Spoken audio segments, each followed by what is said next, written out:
The 8th. Before we begin, of course, I'd like to welcome our new Chief Financial Officer and Commissioner of Corporate Services, Wayne Steffler.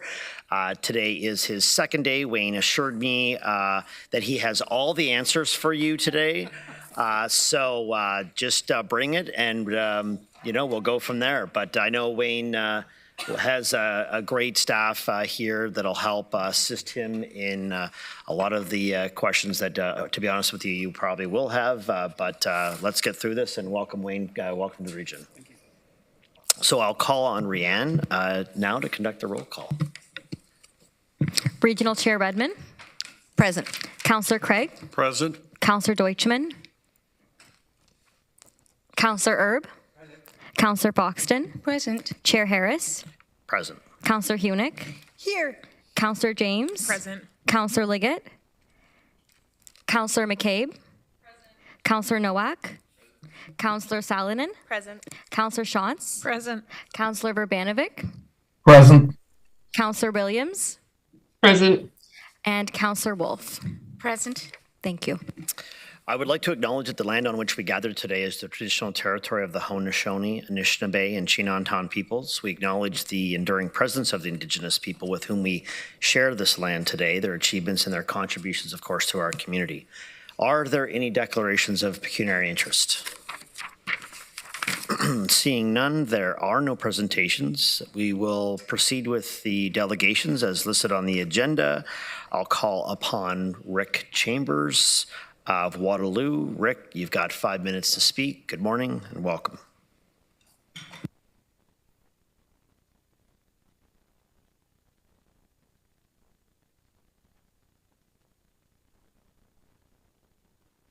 I'm here to talk about developing community safety zones through an age-friendly lens.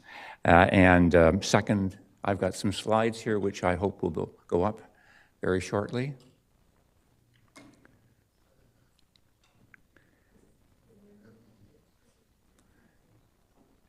And waiting.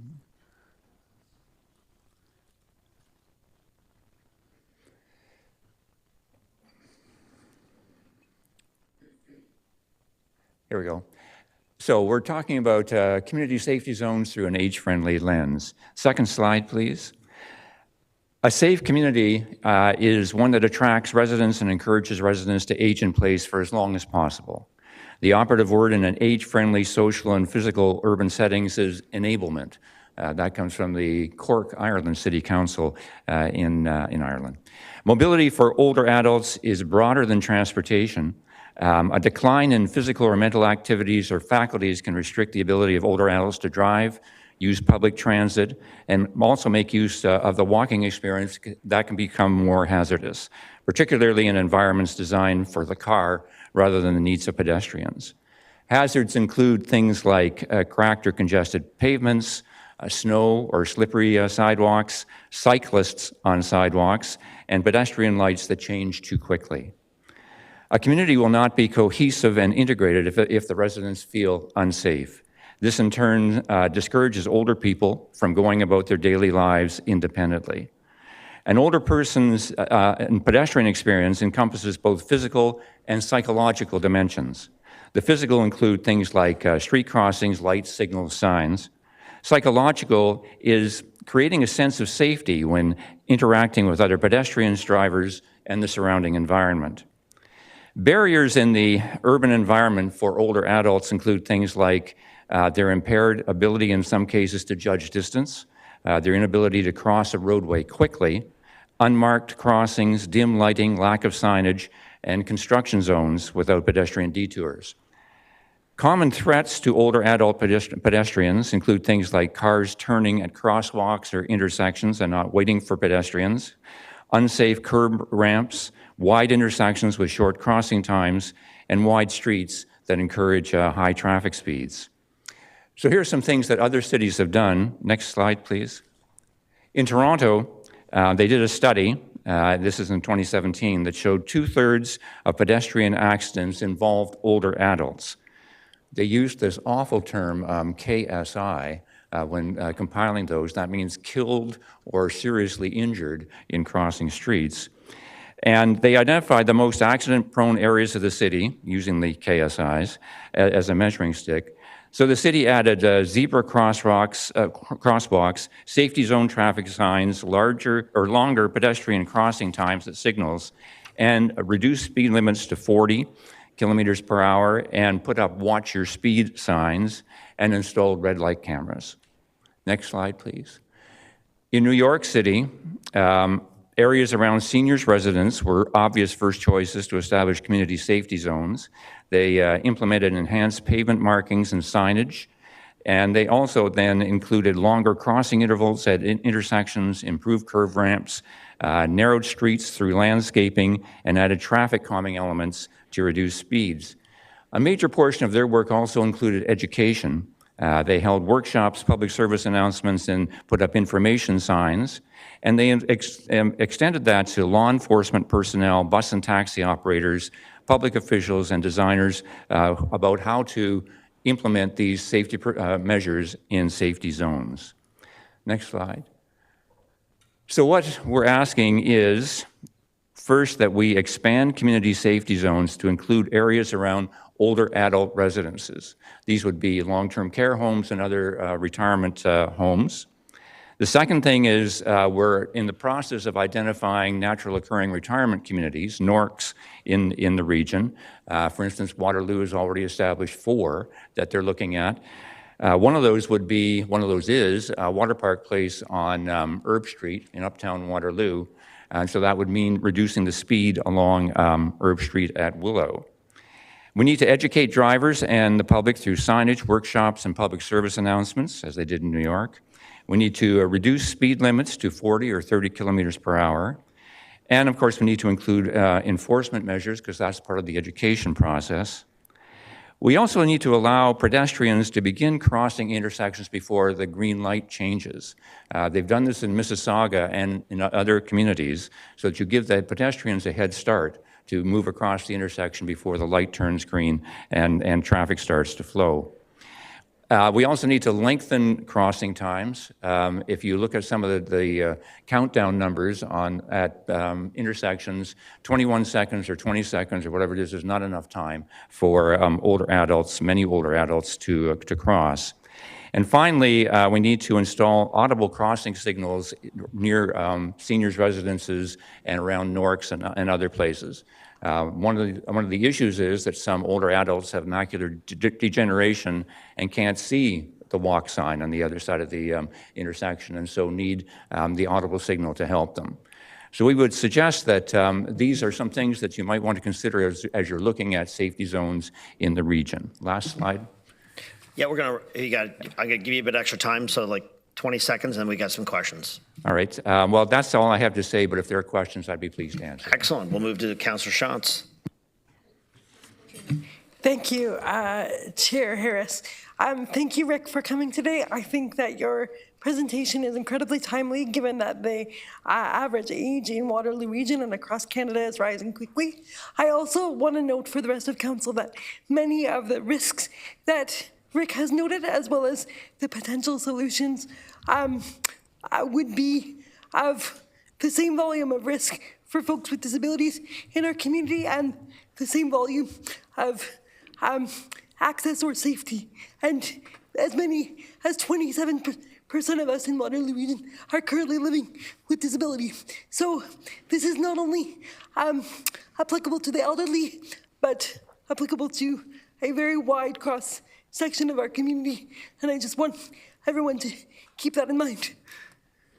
Thank you very much. And I agree with that, because one of the issues that I noticed personally was I was in respite care for a heart ailment earlier this spring, and in the home that I was in, some folks with walkers and other mobility devices did not have enough time to cross the road at the intersection. Councillor Foxton. Thank you, and through you, Chair, and thank you for your presentation. I agree with you wholeheartedly. I have a difficult time getting across the street in time, and I'm surprised people haven't run me over intentionally, but yeah, so I know exactly what you're saying. Some of the lights have been extended to get across, and I really appreciate those, but they're not consistent across all the municipalities, and So I agree wholeheartedly with you on some of these things. I'm sure Doug Spooner and his group will look into. Thank you. Councillor McCabe. Thank you through you, Chair. Thanks, Rick, for your presentation. And I know you do a lot of volunteer work with the age-friendly committee at the city and with the regional age-friendly committee, if I'm getting that right. So thank you very much for all that volunteer work. I just was thinking of the, as you called it, a horrible term, the KSIs that Toronto measures. Do you know what that stat is for our region? In terms of No, like, I don't. When they implemented it in Toronto, or at least when they used that in 2017, I think it was, 43 of 55 or 56 serious incidents had involved older adults. So that's why they were using that to identify the particularly dangerous areas in the city. okay, thank you very much. That's an awful statistic, and I don't know what ours is like locally, but I think that's certainly worth looking into. And I really picked up on the word you use, psychological, that people need to feel psychologically that they are safe, regardless of how much infrastructure or things that we put around. If people don't feel safe crossing streets or walking on streets or trails or whatever it is, then they won't do it, and that would lead to increased isolation and things like that. And so, yeah, thank you very much for participating today, and thanks for the working with the region. Another shout out to the regional bus team for working with Rick and some people. We did a interesting ride a bus event in Waterloo on Saturday to help some seniors understand the mechanics of riding the bus and the ION. So thanks very much for all that as well.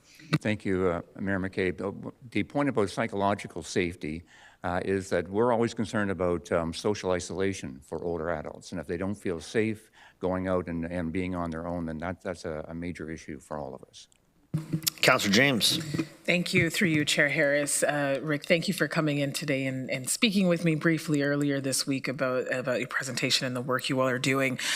You mentioned the education. I think we had a good discussion about the education piece. Can you just expand a little bit on the ways in which we can do to better educate? I know Councillor McCabe just discuss the ride a bus, but, greater expansion and ways to potentially reach not just drivers, but I think it's pedestrians as well. Yeah, I think one of the things I was reading in about Toronto and New York and the WHO age-friendly guidelines is that we need to have a public information campaign, for one thing, to let people know that safety zones are important, not just to older adults, but to everyone, and that we need to work with drivers, and that includes signage and other kinds of public service announcements that would let them know that this is something that's important not just to their safety and the safety of people in the community, but for everyone. And then, of course, as the New York study said, also work with law enforcement and taxi drivers and bus drivers and others who use this and are the example that others would follow, so that if a taxi's going 50 in a 30-kilometer zone, why can't I do that? And we should be able to help that. The other thing they talked about was the enforcement measures that might be needed, but when do you put those in and how long do they stay, and that kind of thing is another issue. Thank you. That's all the questions we have today, Rick. Thanks so much for coming in and the work you do in the community. Appreciate that to keep our seniors informed on a variety of different topics. So thank you. Thank you very much. I would now like to call on Leslie Maxwell, School Travel Planning Supervisor, and Katie Smith of Kitchener. You both have about 5 minutes. Welcome. Good morning.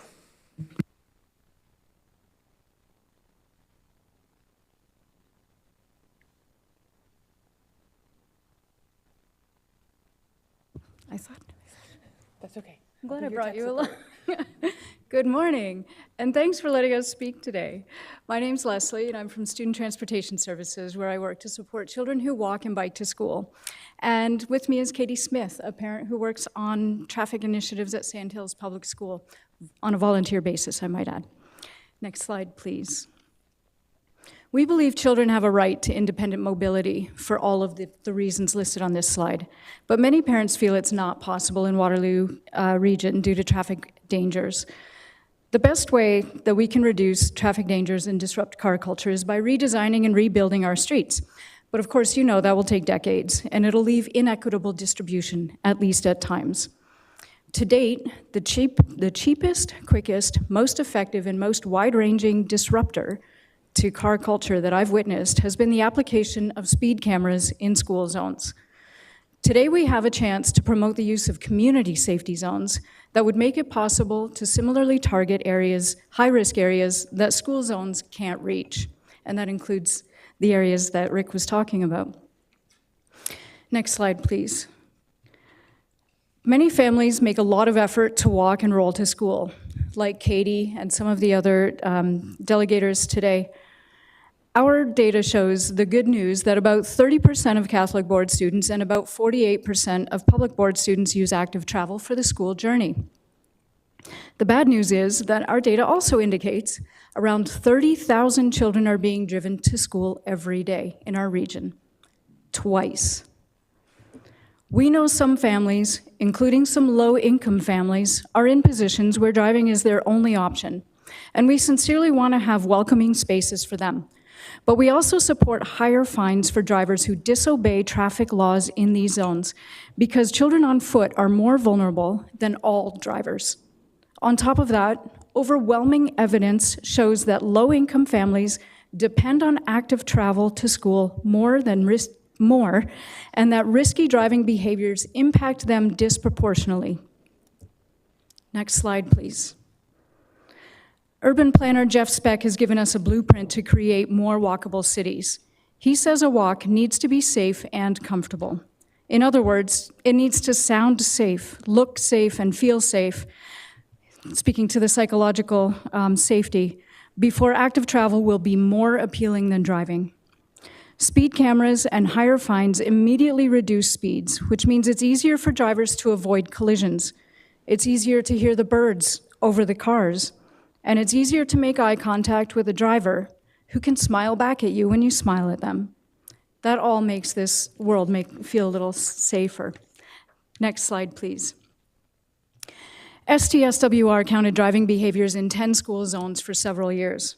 These behaviors were things that parents told us are reasons they don't let their children walk to school. The numbers here speak for themselves, and I'm going to let Katie speak to how these behaviors feel on the way to school. Hi, everyone. Thanks for letting me talk. So we are out of our walkable area for Sandhills, but my boys bike every day 3.5 kilometers to school and 3.5 kilometers from school, and I bike with my SK. So when they're biking up Victoria or they're biking up West Heights and drivers are flying by them, it gives me a panic attack because they're great on their bikes, but just one little move, somebody falls, somebody trips over their own feet and falls when the sidewalk's really close to the road, and so it gives that nerve-wracking feeling. And so I can completely understand why so many parents are so afraid to let their kids walk to school the way that we probably all walk to school as kids. Thanks, Katie. This slide focuses on school zones. There are a few select schools where the school zone doesn't actually cover the busiest active transportation routes, leaving children at even greater risk than is illustrated on this slide. I can name those for you later if you want to know them. Community safety zones can help us fill that gap. And we know that the speed cameras that community safety zones will allow do work. Katie has actually seen it work at Sandhills. Yeah, so thank you, Leslie, for talking about the community safety zones. Again, just knowing that children are using transportation, not just right around their school. Some of them are traveling a little further. We want them to be able to walk independently to the park from home as well, right? We want to build independence for our kids so that they don't grow up to be anxious children who can't manage anything, who enter the workforce, who can't do anything for themselves because they've had their parents with them the whole time. At Sandhills, we have used the speed camera on Victoria, which has definitely slowed drivers down. The other thing is other initiatives that we have used at Sandhills, including adding our own signs, making the no stopping signs very large, having children in the bike lane will slow drivers down, but the day that we are not there, the driving habits continue.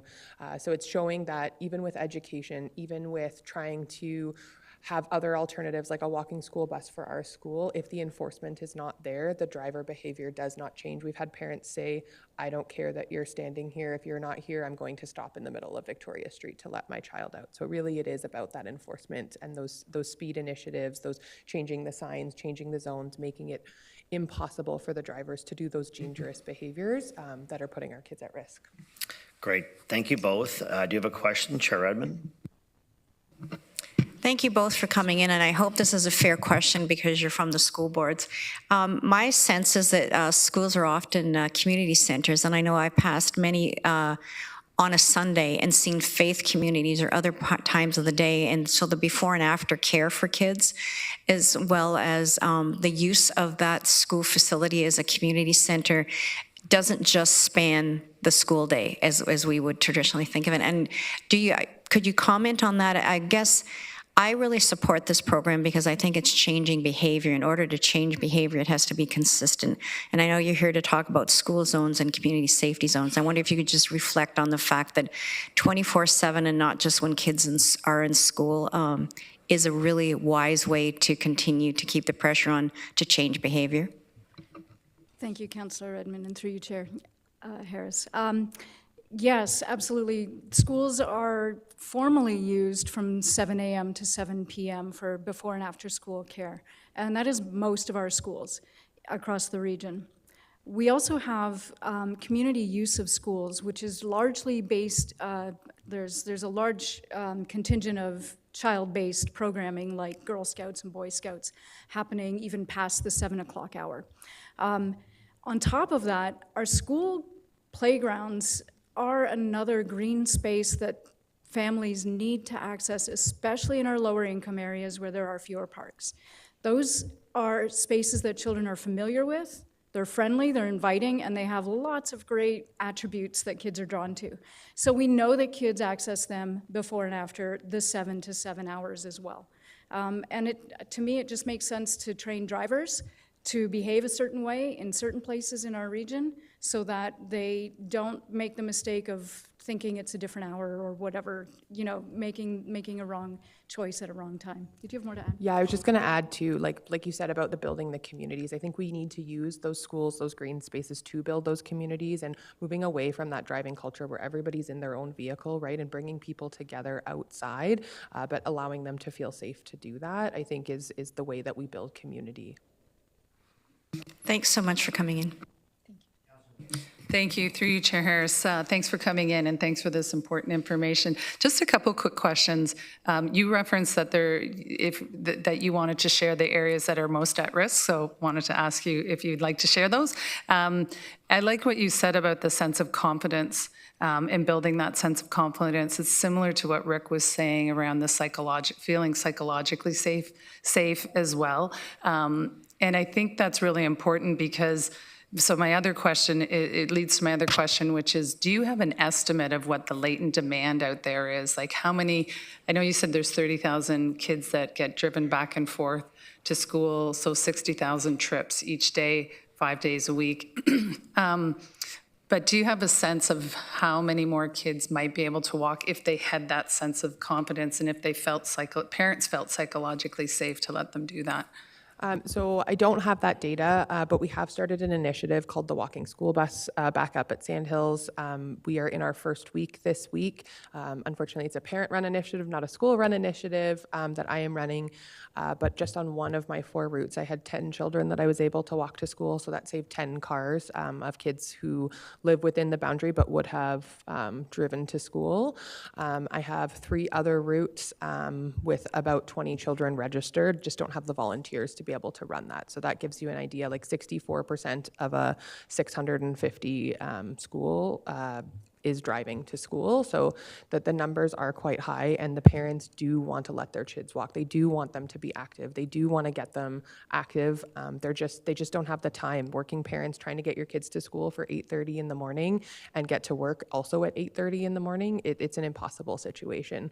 So they're dropping them off so that they can leave right to work because they can't just let their kids walk on their own. Councillor Foxton. Oh, okay, another answer. Sorry Sorry, about that. to speak to the question about the school zones or the areas where school zones don't cover the busier routes to school. We have Chicopee Hills, we have Fairway Road and Lackner Boulevard at Chicopee Hills are regional roads that don't touch the school street. So the Highway Traffic Act dictates that a school safety zone is defined by where the driveway of the school meets the road. So the driveway of that school does not meet either Fairway or Lackner, so it can't address that. It doesn't meet the driveway doesn't meet the Dundas Street in front of Manchester Public School, where children are crossing. It's their only school crossing. And it doesn't meet, let me look where else. We've got St. Josephine Bakita, Huron Road near St. Josephine, where we have hundreds of kids walking across a roundabout there. Still not a school zone, right beside the school. That's just off the top of my head. Those are probably the I worst appreciate that. offenders. So those would need to be designated as community safety zones. Well, I mean, it would be up to your staff, but those would be places that I could see a great application for this, that extends the school zone past the limitations that the school zone definition currently has. Okay, thanks very much for that. And thanks for the work you're doing. So I didn't catch your name, volunteering. Katie. Thanks, Katie. She's amazing, isn't she? Councillor Foxon. Thank you, and through you, Chair. Thank you for your presentation. And just a few points. On page 7, the number of children, what was it, walking, and it was 48% and 30%. But what about those that are bused? Does that include the bus students? Those are the percentages of kids who are using active travel to get to school. The bused kids are over and above that. So we have about 83,000 students in Waterloo region, and about 30,000 of those qualify for busing. So of the 53,000 other children, those are the numbers that we have. We have about... So you're saying that doesn't include the bused ones? Right. Okay, so a larger number are bused. So we could be over the 50% mark or greater. And another thing I think about it, and it's a really, great idea, we can have them walk, but with the mother that has 2 or 3 children that go to 2 or 3 different schools and has a job, sometimes it's just a lot easier to drive them. I mean, I had kids in high school and in public school at the same time, and but we walked because the best fun of all is walking home on a snowy day with the snowbanks. It took us forever to get home, but it was so much fun. Thank you. Yeah, so I have 5 children that go to 2 different schools, public schools. I hear you, but that being able to let my boys, I unfortunately had lost my job in the spring, so I had a little bit of time to bike with them, and it gave me the confidence to see that they could do it, but not everybody has those 2 weeks to do that. Now they're doing it on their own so that I can take my other children who are much, much further to their other school, and that gives them that independence to go to school and come home from school. They're not in after school anymore because now they can get home, and we have people working from home, so that's an option because I'm not leaving my desk to have to go pick them up. But my last statement would be, it's so much fun to walk with your kids to school or to let your kids walk and watch what crap they're getting into. We also hear from parents, we also hear from a number of parents who have made that shift, that becomes their favorite part of the day. They can connect with their children through that activity. But we know some parents can't make it happen, and we want to have space that's available to them by making it a world where most people who can walk do walk, so that those people who have to drive have the space, the ease, and the access without it being a dangerous space. Councillor Shantz. Thanks. I have a question or a comment, and then so does Councillor Hunick.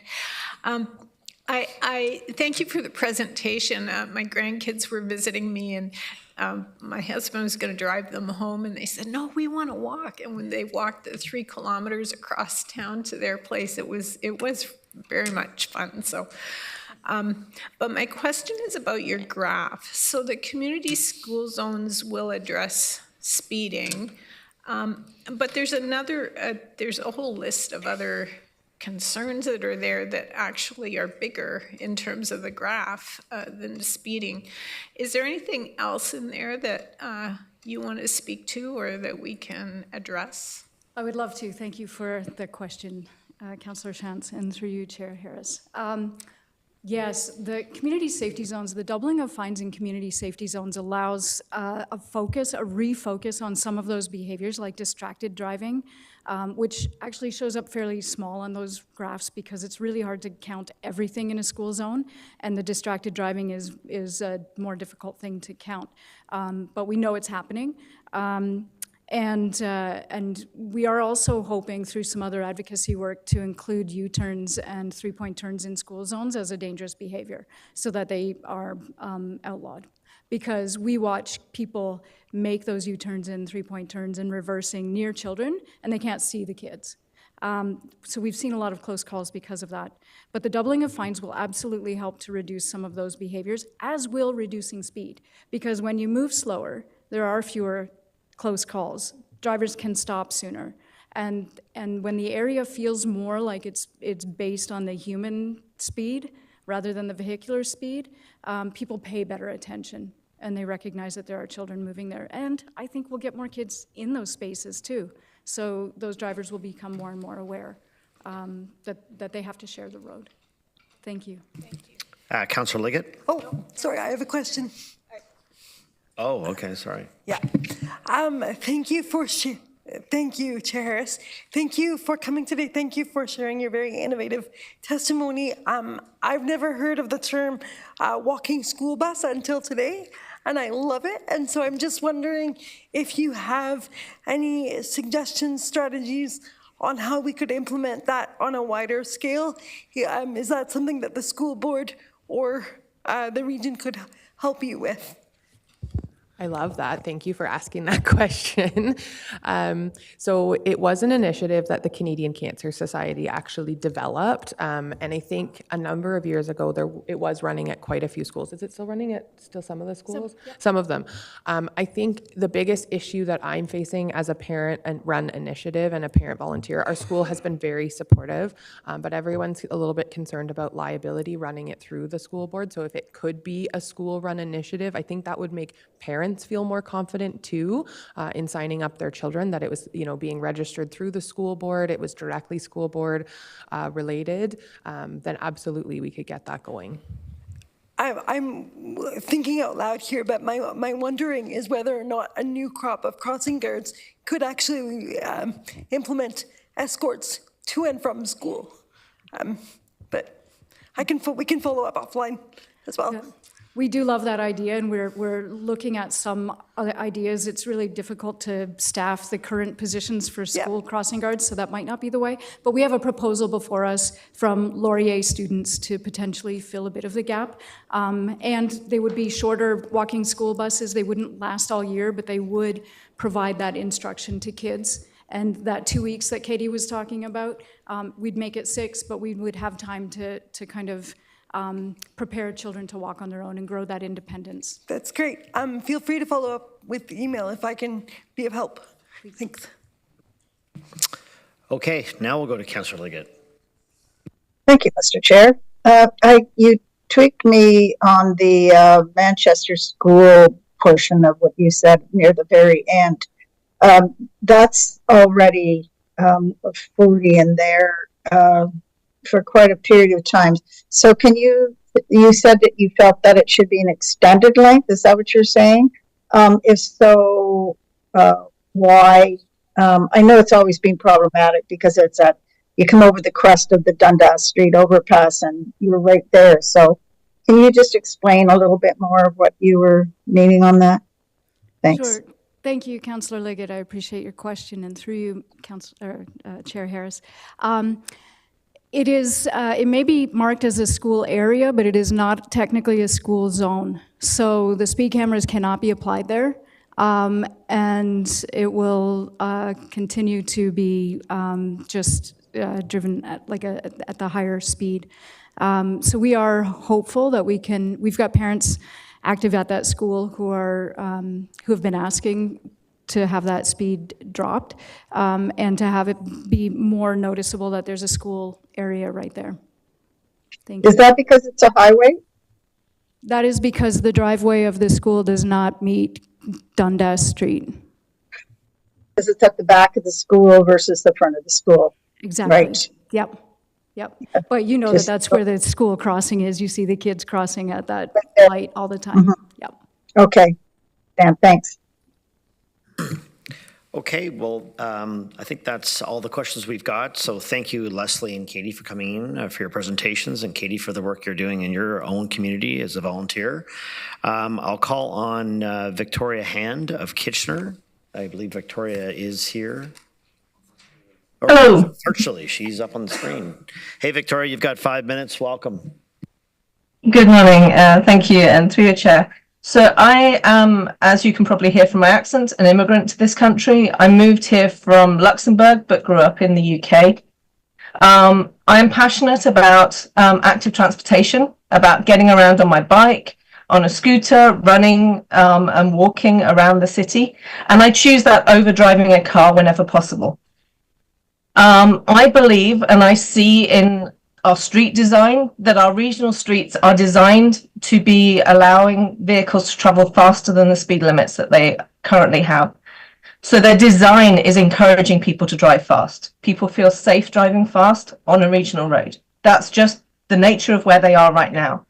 Re-engineering all our regional roads to make people feel like they should drive close to the speed limit is going to cost too much money to do up front. So we need to do this through education and enforcement.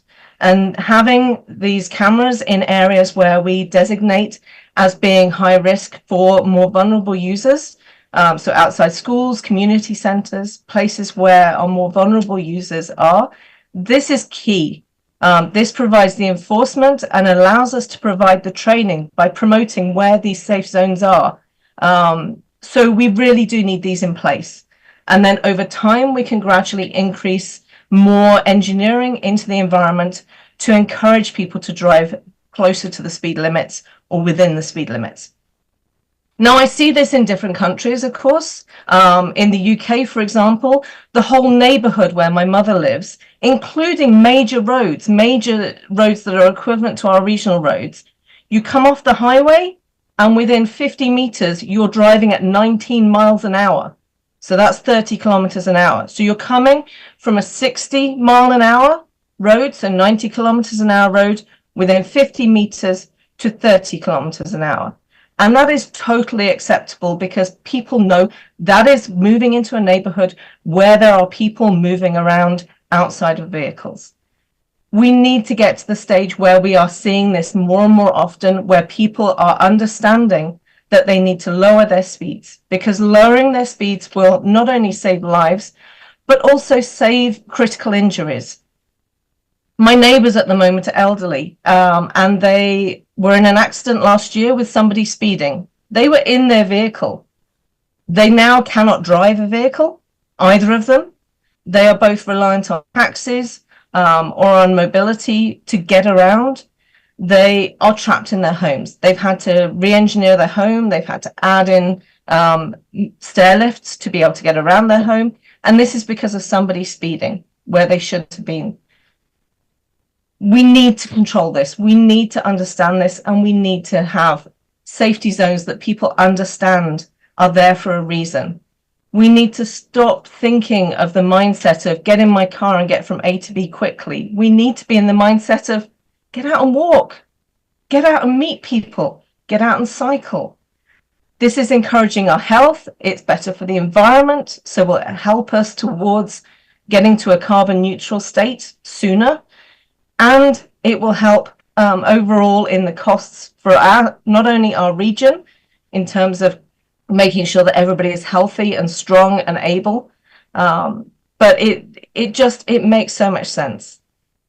Please consider making more than just the minimum here, more than just these safety zones. Consider thinking about the future of our city. Consider thinking about making sure people have the space to be more mobile.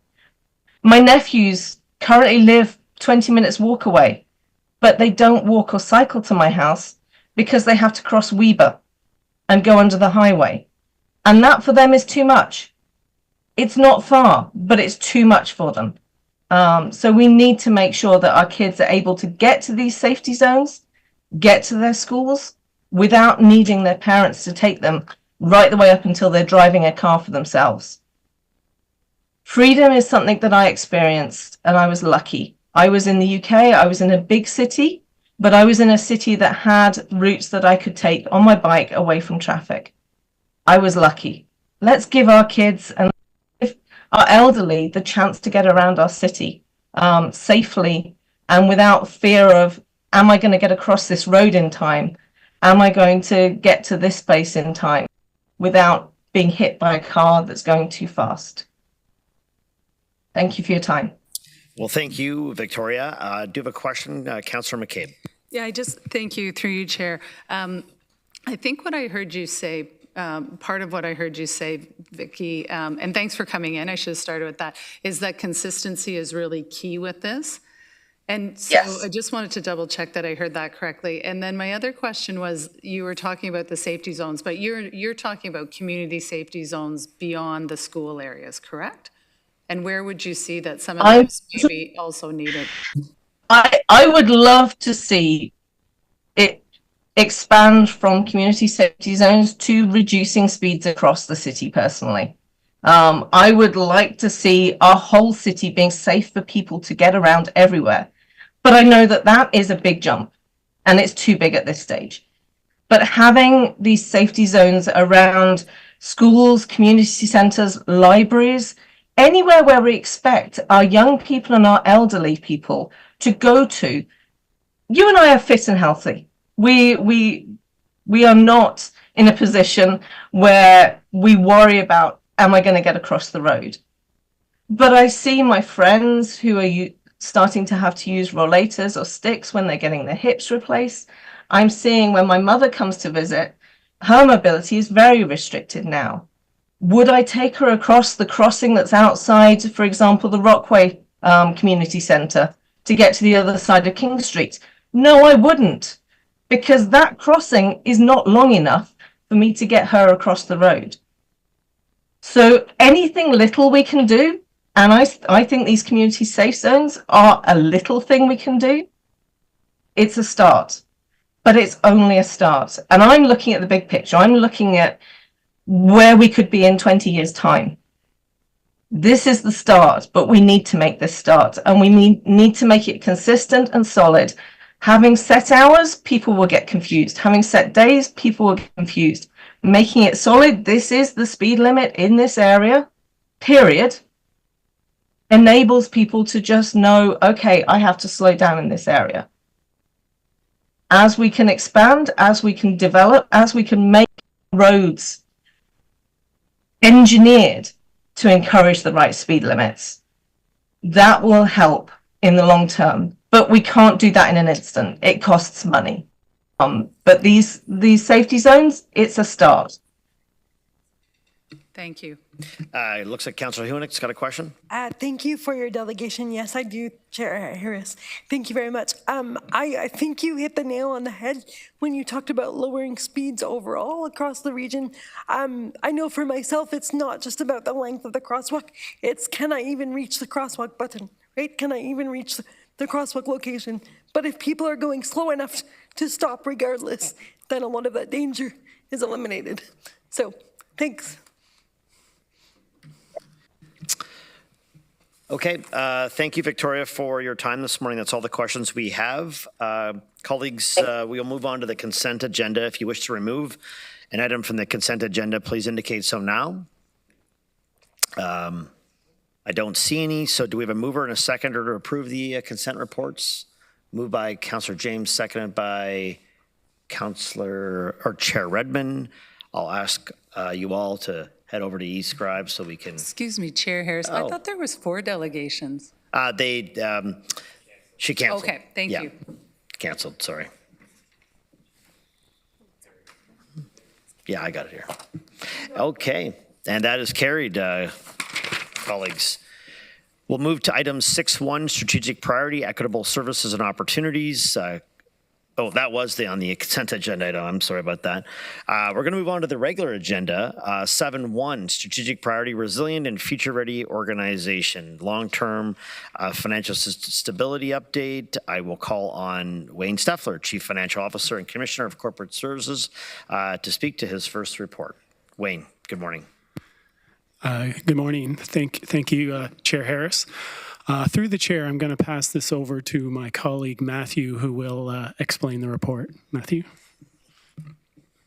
Thank you. Through you, Chair. So I'll channel my inner CFO today to share some observations about the report that we're bringing to you today. So it's a report for information that's really designed to provide you with some background to the upcoming Plan and Budget Committee work, and look at it from a little bit of a higher level to understand what are the structural drivers of the region's financial health, and highlight its strengths and potential long-term risks. So I know there was a presentation in the package that I can run through it briefly. So just going back to so the report really gives you an overview of the major strengths and the risks to the organization, and identifies some potential and some active mitigations which will be taken into consideration as part of the next plan and budget process.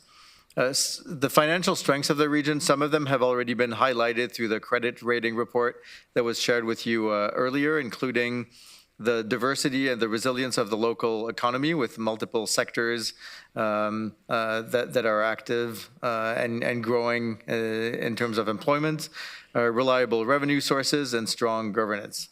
So maybe we can move to the next slide. In terms of the strengths, again, our outstanding debt has remained stable over the last 7 years, so that's stabilized, with the region taking advantage of I'd say the low interest rates pre-pandemic and achieving a very low percentage of debenture interest cost relative to revenue. Our administrative costs and overhead are evaluated as low. They were highlighted in the MBN Canada efficiency metric report that was provided to you last year in December. I think last year we were ranked in the top third of regions for nearly half of the metrics, and we're trending favorably. We know in the draft report, so that will come later in this year when the report is made public, and it still needs to be consolidated, but we're going to be in the top third for more than 60% of the metrics. The reserve policy, I would say, maybe we can go back to the previous slide. Not quite there. Yeah, thanks. The reserve fund policy is also noted as a financial strength of the region, because it has enabled us throughout time to avoid depletion of reserves and to gradually increase the funding of capital asset renewal. So that said, there are, and we can move to the next slide. There are major sectoral risks that affect all of the municipalities that are across Ontario. So we've all talked about escalation of construction costs post-COVID. We know that accelerated growth is shifting resources away from asset renewal and towards helping with that growth. So it does fuel, it does generate more revenue in the long term, but that's definitely a shift that we've seen in the past few years. Unstable policy with respect to development charges have been challenging to manage, and again, that applies to all municipalities. And we've heard from different policy initiatives, both from the province and the federal government, with respect to that, that are questioning our long-term ability to fund infrastructure in the future. And we've seen things like the sharp increase in the homelessness crisis, which has really increased the needs of the community and is pushing municipality to do more in that sector. Finally, I think overall, and we've talked about this a few times around the horseshoe, the property tax really has a limited potential, and we lack the revenue tools that would be aligned with the broad social and health outcomes that communities are asking us to solve today. So moving into the specific risks to the region on the next slide. So we've so we know that capital and asset management programs, the ideal, and that's part of the 2016 capital asset renewal funding strategy, is to be able to fully fund asset renewal through reserves and pay as you go. So to not incur additional debt for asset replacement. We know that's still a challenge. The little graph on the right tells you where where we are with respect to that. There's some risk associated to that. There's a little asterisk next to the GRT buses piece, so that assumes that we're able to mobilize federal funding for fleet renewal there on the GRT side of things. So we're doing well, and this is progressing. But this is still, we're still incurring some debt for asset renewal. And as a result, debt capacity for growth is limited. So as we're facing continued sustained growth over the next decade, that's something that we need to continue to pay attention to. And I would say in the budget, you see it through the operating transfers to capital that need to be sustained to be able to continue to increase that percentage point. Next slide. That's a bit of we're at a point in time also where we do have high debt per capita, in great part because major infrastructure investments in wastewater treatments and public transit in the early 2010s have prepared the region for the growth that we're seeing today. So we have to be able to to fund the next wave of growth-related investments. We still have capacity, so we're not, there's no urgency right now. We can withstand significant growth in the next few years, but we have to prepare for that next wave at a rate that will create that capacity when it's actually needed. Next slide. So that's something we talked about in the credit rating report. So reserves remain low relative to the size of the budget. We're doing better. So the little graph on the right that was already presented to you shows that our debt to reserve ratio has decreased from 2-to-1 to 1.1-to-1 in 2023. It's still above the ratio that's recommended by credit rating agencies, and so we're in a good place. I would say we have to be careful in terms of how we use the reserve so that this trend does not reverse. Next slide. The other long-term risk that the report highlights is some known long-term liabilities. So things like post-employment benefits, landfill closure and post-closure obligations, and asset retirement obligations more broadly. Today, they're not, and these liabilities are escalating over time. They're not fully covered through various reserves. So right now we're anticipating that future generations of taxpayers with the wealth that's created in the future will help to cover these costs. But that's a little bit of a challenge. So there's been some work already to establish reserves to start accounting for these asset lifecycle costs. But we have to continue to do that and incorporate that in our books. And the fifth risk and the final specific risk here is going back to the development charge piece that I mentioned earlier. That is. There are parts of it that are common to other municipalities and parts of it that are really specific here. We know that the region has historically issued significant debt against future development charge revenues. So that's where a lot of the uncertainty is coming from right now, because we don't know to what extent will the future development charges will help us to cover investments that we're making today. So we're pre-financing a lot of that infrastructure, which is the right thing to do, which is to invest in the infrastructure to prepare for future growth. But the challenges that what we've heard from, and the impacts of DCs on overall affordability are creating significant risks and may pose some questions on our ability to pre-finance that infrastructure if we want to hedge for that risk. So I'll just conclude with, on the next slide, on some mitigation actions that that are put forward in the report and that will come back in the 2025 plan and budget conversation.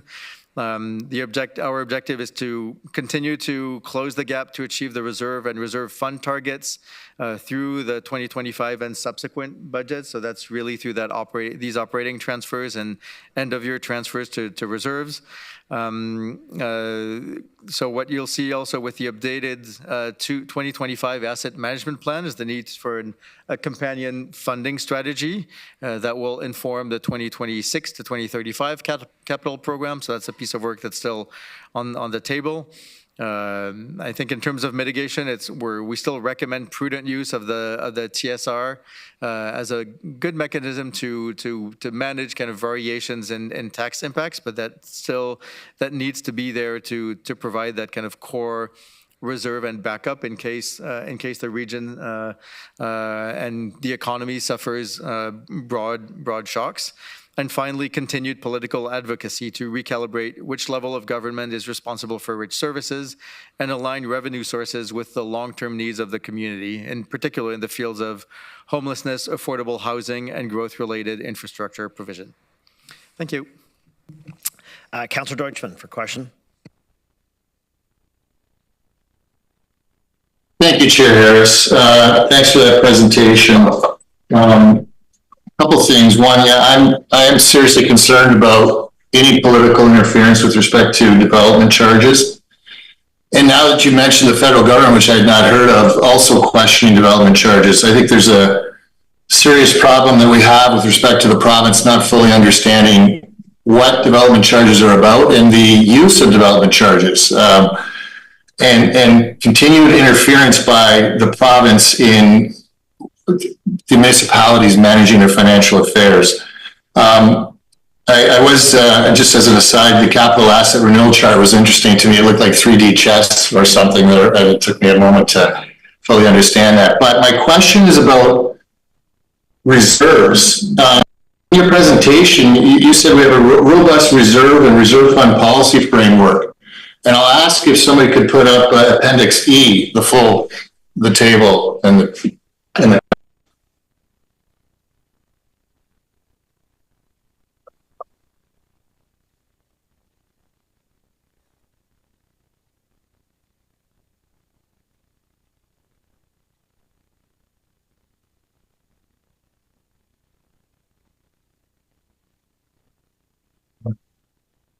So the first part of Appendix E shows that our reserve and reserve funds per capita is quite low, significantly lower than the regional comparators.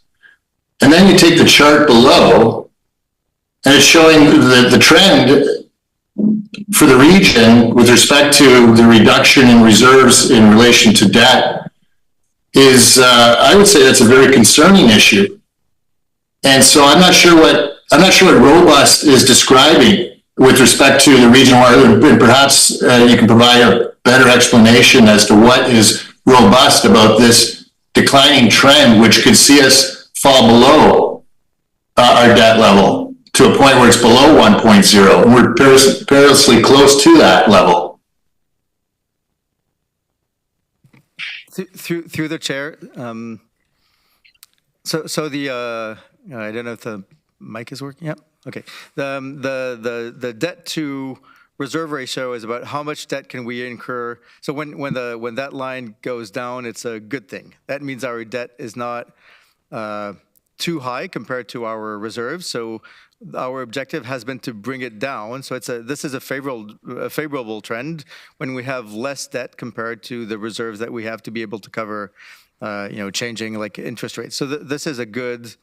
So this trend is favorable. The difference with the table that's on the top of Appendix E, which is the reserves and reserve funds per capita, and where we're low, the fact that we're low compared to our regional comparators means that although the graph tells us we're okay relative to the debt that we're incurring right now, we do not have a lot of reserve capacity to support additional debt at this time. So if we wanted to, and if, as we'll need to invest in significant pieces of infrastructure to ensure continued work across the region, we will have to increase these reserves to maintain that one-to-one ratio between debt and reserves as we go into the future. I don't know if that was super clear, but. Not completely. No disrespect. I'm just trying to understand this. So, what is the blue line, and what is that green line? Which is which? So the blue line is is where we stand, is where the region stands with respect to its debt to reserve ratio, and the green line is the target. That's the target indicated by credit rating agencies, which is to have reserves that match our level of outstanding debt. So wouldn't you want like $2 of reserve for every dollar of debt? Wouldn't that be a better situation than $1 of reserve for $1 of debt? So in 2015 on that chart, for example, the 2 means $2 of debt for $1 of reserve. Okay, so that maybe that could have been the color lines could have been identified better just for presentation. Yep, apologies for that. Yep. Okay, thank you. The other thing I just wanted to say is I saw your note about political advocacy. I don't have faith in political advocacy with respect to this provincial government. I mean, I'd rather hear about what legal steps could we take as a region to force the province to fund those things that we're currently funding right now. That's what I would like to hear about. Asking for more political advocacy is like water on the Sahara Desert, basically, and that's all that's going to do. Thank you. Okay, Councillor Shantz. Thank you. Sort of a bit of a segue into the advocacy piece, and I don't have a picture of what this would look like, but I wonder if there would be a way to somehow separate out that portion of the budget that we say the province should be supporting from the part that we are supporting, just in terms to keep that sort of front and center and really make that point. So I can leave that with you as something to think about. I don't expect an answer at the moment. Okay. Yep, Councillor Craig. Thank you, Councillor Shantz. Thank you very much. The political advocacy, I do agree with Councillor Deutschman with regards to the fact it's extremely difficult. But I do think also we need to be relying on our MPPs locally who are in the government to bring our concerns to the provincial government, considering the fact that Toronto, Hamilton, and Ottawa have been gifted with hundreds of millions of dollars to deal with their budgets over this year and the next years. So that's the next council meeting. I will bring forth a motion requesting that we in fact ask our MPPs locally to work together to in fact advocate on our behalf for a fair and similar deal that these other regional and city municipalities have received. And I think we have to go that route. And I think the MPPs need to understand the situation we're in, because we're always arguing and trying to squeeze the blood from the stone all the time. It's not working. I think we had to come to that. And I described at our subcommittee, I mean, we're living in a financial house of cards. We really are.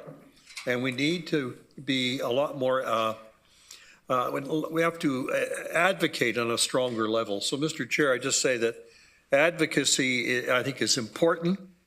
We have to at least look as if we're trying to do something. Our MPPs also need to start looking like they're starting to do something. Councillor Liggett.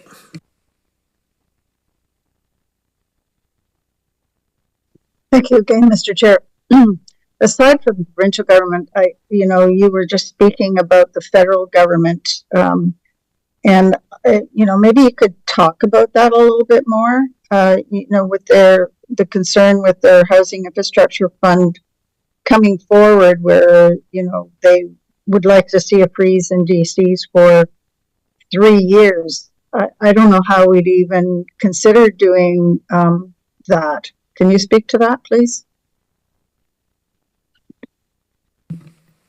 Through the chair, I think that's really that is the crux of the conversation that's happening today between the federal government, the provincial government that wants to be part of that partnership, and that has been asking for a rethinking of the conditions that the federal government is putting on that fund. So I know conversations are ongoing.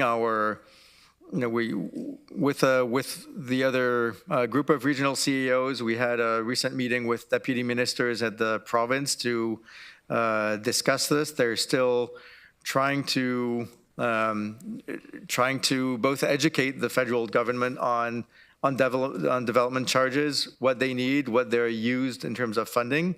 Right now, they haven't seen much movement, but that's definitely a piece where the conversation is ongoing, and I think the different levels of government are well aware of the risks that represents for municipalities and for investing in future growth. Thank you. Yeah, when we talk about interference from the province and what we do at the municipal level, I think what's more threatening is the federal government coming all the way down to the lowest tier and interfering with how we do business and pay our bills. So thank you for that. Thank you. Councillor James. Thank you. Thank you, Matthew, for the presentation. I've had the opportunity to go to a number of conferences, so FCM, AMO. What you're, explaining, what we're navigating, it's not unique to the region of Waterloo. I've been in multiple rooms with many municipalities, and it's the same thing over and over again. There's just not enough to go around without putting the pressure on us and as taxpayers. So I think there's a narrative that, yes, this may be trending a certain way, but it's not. There are many municipalities right now that are really struggling because of the lack of funding or supports to programs. And I think that the advocacy piece, it's working, but it's working in various ways and not for everybody. It's not an equitable approach to how the advocacy works when I look at provincial and federal government. So that's something that is also a piece to this that needs to be recognized, because there is support happening, but it's not equitable in the way it's distributed. And again, we are not unique in terms of what has been downloaded to us without the supports to go along. So just thank you for the report. And I think as we go into budget, it's instrumental to have as much information as possible at where we are. Thank you. Okay, colleagues, I don't see any other questions, so we will move on to item 7.2, strategic priority, equitable services and opportunities. With regards to the municipal speed camera program update, call on Doug Spooner, Commissioner of Transportation Services, to speak to the report. Doug. Thank you, Chair Harris and Council. Thank you always for the opportunity. Today, my presentation will provide, and sorry, clerks, could we pull up? A presentation that will cover both item 8.1 and 8.2, which are the deferred reports from August. 8.1 being the administrative penalties program bylaws and update, and 8.2 being community safety zones. Rianne was looking at other things on my behalf, so I know she's getting things together here very short. Oh, looks like we're going to be ready to go. And next slide, please.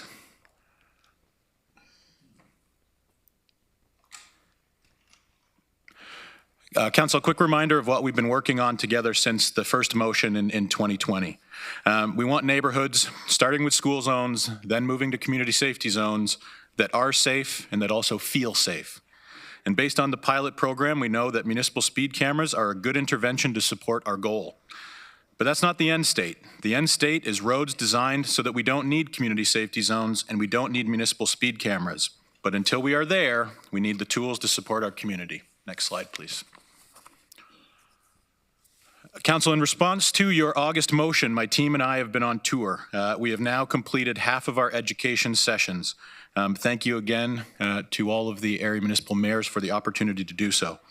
We've had really great questions, really good dialogue, and some direct challenges on the program and its design, which I will share with you shortly. Next slide, please. We also continue to work with our partners, the Transportation Coordinating Committee made up of staff from all municipalities and the region that met on September 27th. The working group is now focused on 2025 camera locations and will continue to work with the community. You can see there we'll engage the Grand River Accessibility Advisory Committee on October 24th. Finally, the major update for today is that we're seeking to adjust the start date from November 18th to early January. Council, to get this program right, we need approximately 6 to 8 weeks of lead time from today. That puts us in between November 19th and December 3rd. Early December, as you can appreciate, is a terrible time to build awareness. The team needs this time for 2 key activities. The first, we have a lot of work to do. We need to install the cameras and do the associated site works, testing, calibration, and integration with the software. We need to appoint hearing officers, and we need to continue to work with our municipal partners on the rollout approach. More importantly, we need to build awareness, and that takes time. We've got a tagline that you can see there, New Year, New Habits, and we think that January is a much better time to introduce this program rather than December. Next slide, please. Council, let's talk about what we're going to see in January. A reminder that we're looking to place up to 16 cameras this year. There are 14 on the 2 lists that follow. This first list are cameras that will be placed on regional roads, again confirmed by our area municipal partners. If we flip to the next slide. These are cameras that will be placed on municipal roads. Council, the working group takes this task very seriously. It's data informed, but then also looked at by our respective transportation planning and engineering teams who, like you, are focused on having an immediate safety impact. These are the locations that we feel makes that impact quickly. Next slide, please. The first of the deferred reports, which I will recommend for approval today, 8.1, is related to the administrative penalties bylaw. Following this report, the process for somebody receiving a ticket will be as follows. A ticket is issued and mailed quickly. If the person receiving the ticket then has 30 days to respond, they can pay the ticket or they can appeal the ticket. If appealing, there are options for virtual, online, by phone, or in person. The first step, a screening officer, a regional employee, will review the evidence and make a determination, again, using individual circumstance and financial hardship. The person receiving the ticket could then appeal again, this time to a council-appointed hearing officer, an independent third party, who will again review, again with online, phone, or in-person options. Council, this report will allow us to enact the administrative penalties bylaw, to enact the hearing officer bylaw, and to approve the conduct of hearing officers policy. Next slide, please. The second of the deferred reports, which I will also recommend for approval today, 8.2, deals with community safety zones. You can see on this map an example from Newmarket, which is a school attached to a park, and what we feel is a good use of a community safety zone.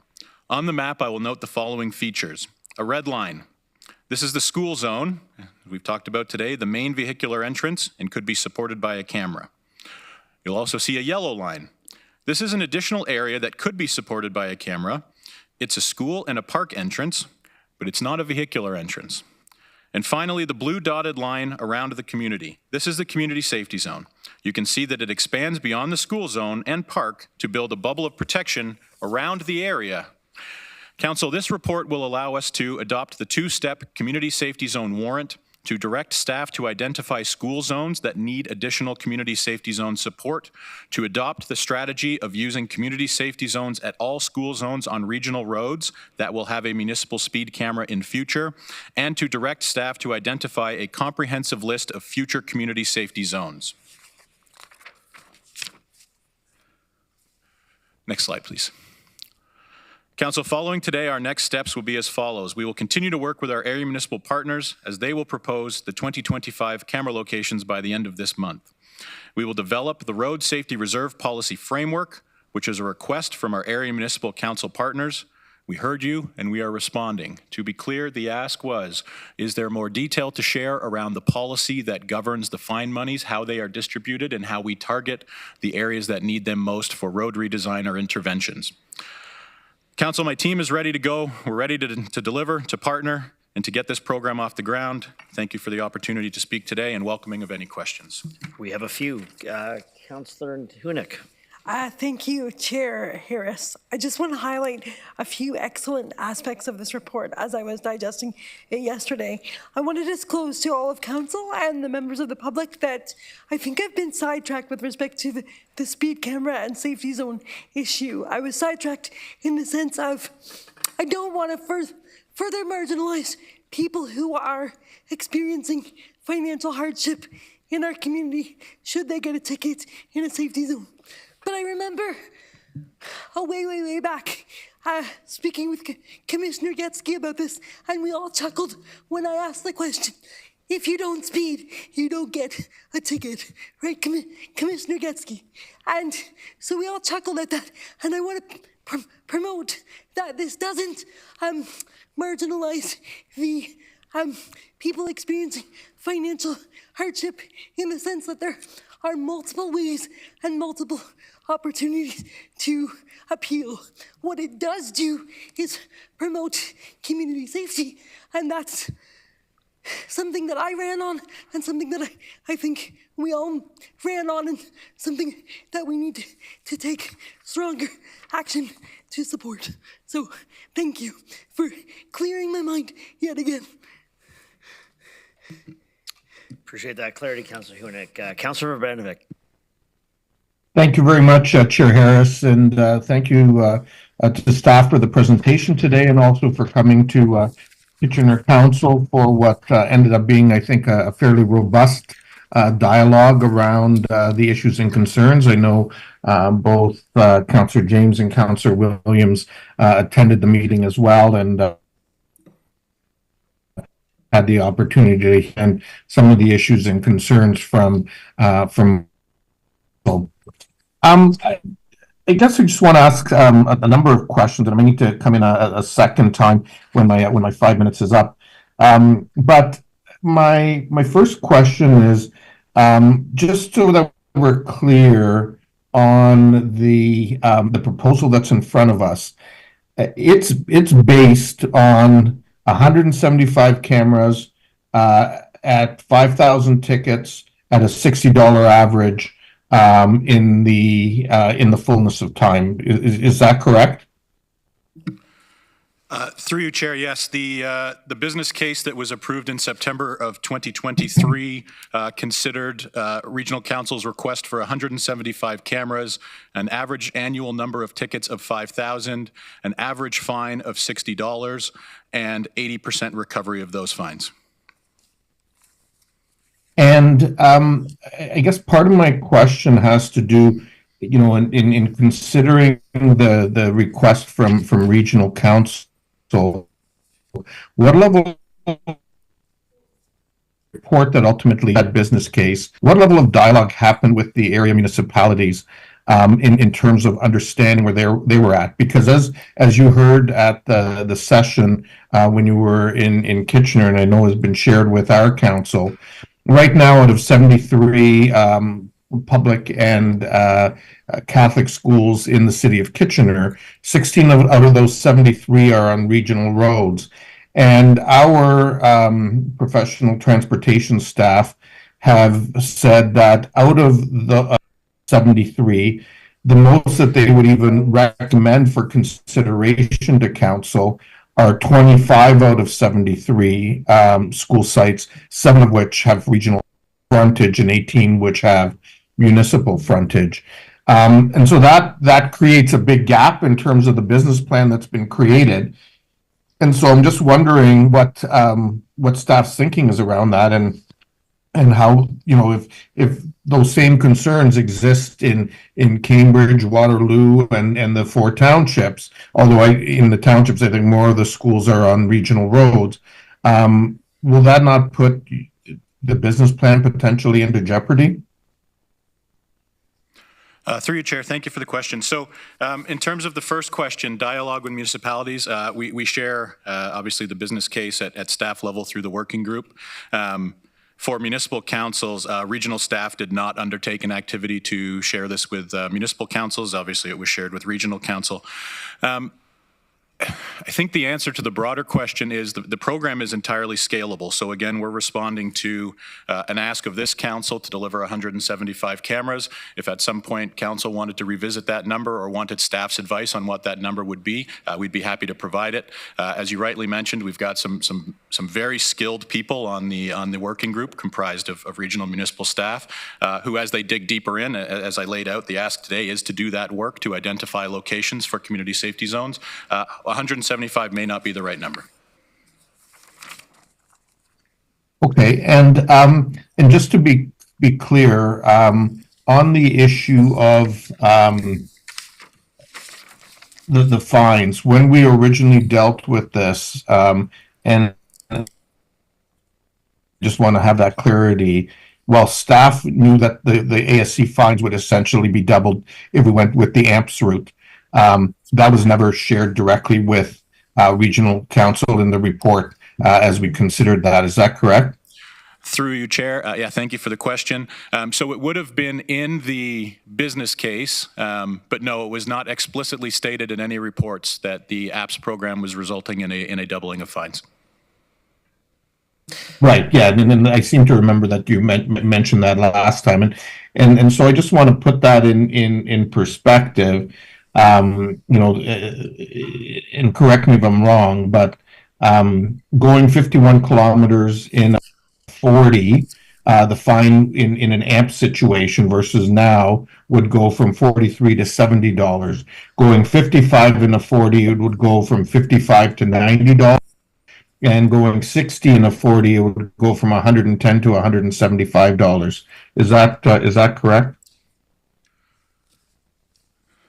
I'm sorry, through you, Chair. I'm sorry I didn't capture all those numbers. I can give you a few that I have in front of me.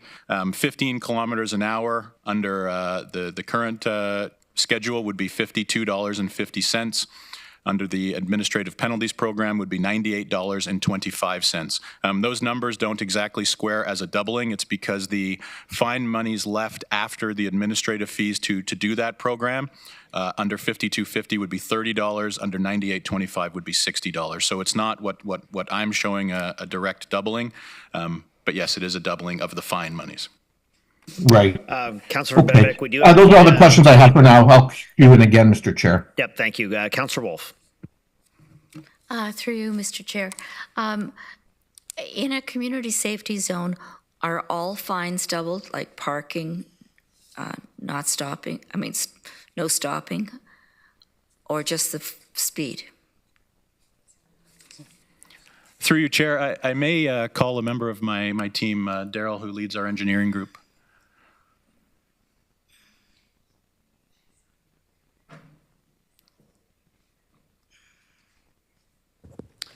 Yes, through you, Chair. Yeah, just confirm with my colleagues that only the speeding fines are increased in community safety zones. Okay, thank you. Councillor Deutschman. Thank you, Chair Harris. Can I have from the presentation, slide number 8, put back up? It's the Gilpin example. I just had a question. Yep, hang tight, Councillor Deutschman. Yep.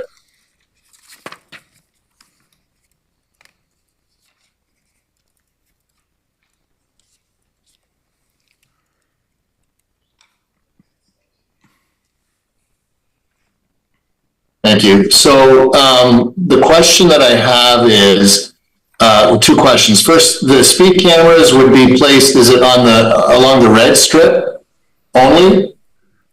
Through you, Chair, what Newmarket is looking at is the red school area having a camera placed, but also the yellow area as a potential for camera placement, which is that non-vehicular entrance.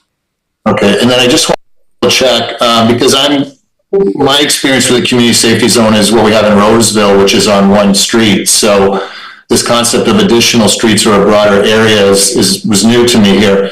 So I just wanted to double check those streets, those other streets that are in the blue zone and the red, regardless of wherever you are, if you're speeding within that blue zone, the fine is the same.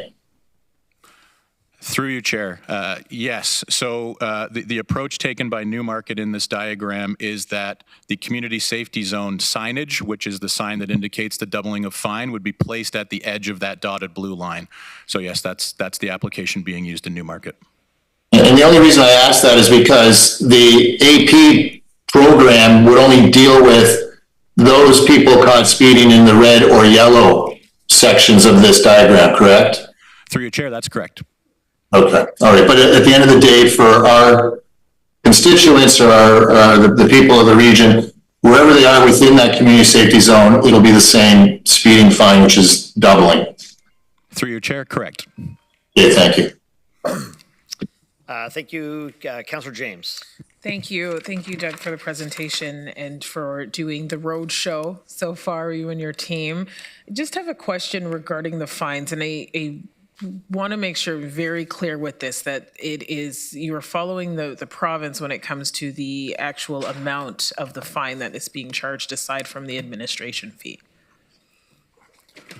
Through you, Chair, thank you for the question. Yes, so these are outlined in the Highway Traffic Act. There are two schedules, one for Provincial Offences Act, one for Administrative Penalties Program, and we are following the provincially dictated fines.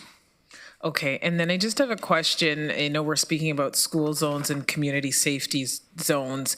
So I was driving down Blair in Cambridge the other day, and there was a sign that said community safety zone fines doubled. If in the future, say that's identified as a street to potentially put a camera, it would still be the same fine. We're not going to add a tripling on the fine or anything like that. Through your chair, that is correct. The fines today in community safety zones and construction zones align with those presented in the Administrative Penalties Program. Okay, thank you. That's all I have for now. Councillor Foxton.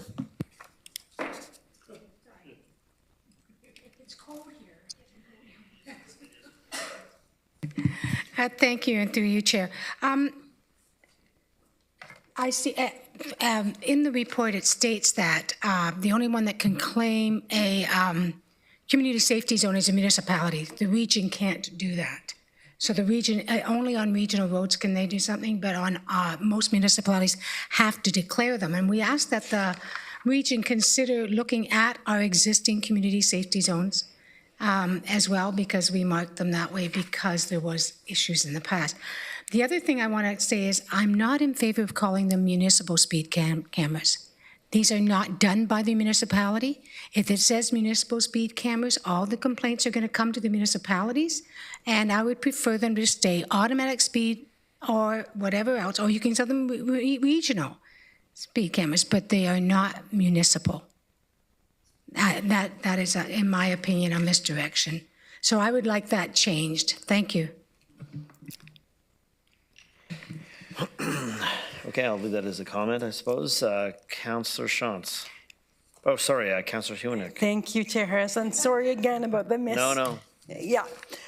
So my question is more procedural in nature, and maybe clerks can comment on it now, or maybe they can come back to us with an option for an educational session. But there seems to be a revolving concern around this table about consulting with the municipalities on every single thing. And while I agree with collaboration in every sense of the word, I collaborate with folks to even get up in the morning.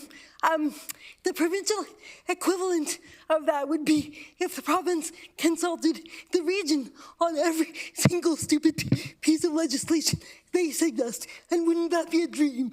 And so I'm wondering, is it regional staff's responsibility to go to every single municipality, or is it the responsibility of the representatives here, such as the mayors and the directly elected officials, to communicate with municipal councils? Thank you. Question, Councillor McCabe. Oh, sorry, Sorry, that was a question, and there's just a... The question, if there's any clarity on whose actual responsibility is it to engage with municipalities? I'll let Clerk Short answer this one. Procedurally, with respect to the procedural bylaw or the municipal act, there isn't any requirement, but I think that in the notion of working together in collaboration, that I think a lot of that conversation happens in advance of something going out to the region that's going to impact both the region plus the area municipal government. So I think that there's a definite trend of collaboration, but there isn't anything that says that that's written in law or written in stone that has to happen. I think it's something that happens organically, and collaboration often happens between the region and the area municipality not just in the region of Waterloo, but everywhere in Ontario and at different scales and different extents. But that's probably the best answer I can give you from a Thank you, Mr. procedural. Chair. And I just want to clarify that I'm not in favor of standing in the way of collaboration. I just don't want regional staff's ability to do the traveling road show or not to stand in the way of valuable pieces of legislation that we want to implement for the entire community. Thank you. Okay, Councillor McCabe. Excuse me. Thank you, through you, Chair. I just want a couple of things, a couple of questions. So this issue has been discussed in some way, shape, or form starting in 2020, is my understanding. And my understanding is that a staff working group, excuse me, a staff working group was established at that time. And so through that staff working group, is it not correct to say that there were consultations with the area municipalities? Through you, Chair, Councillor McCabe, there is a municipal working group made up of staff from all of the area municipalities and the region.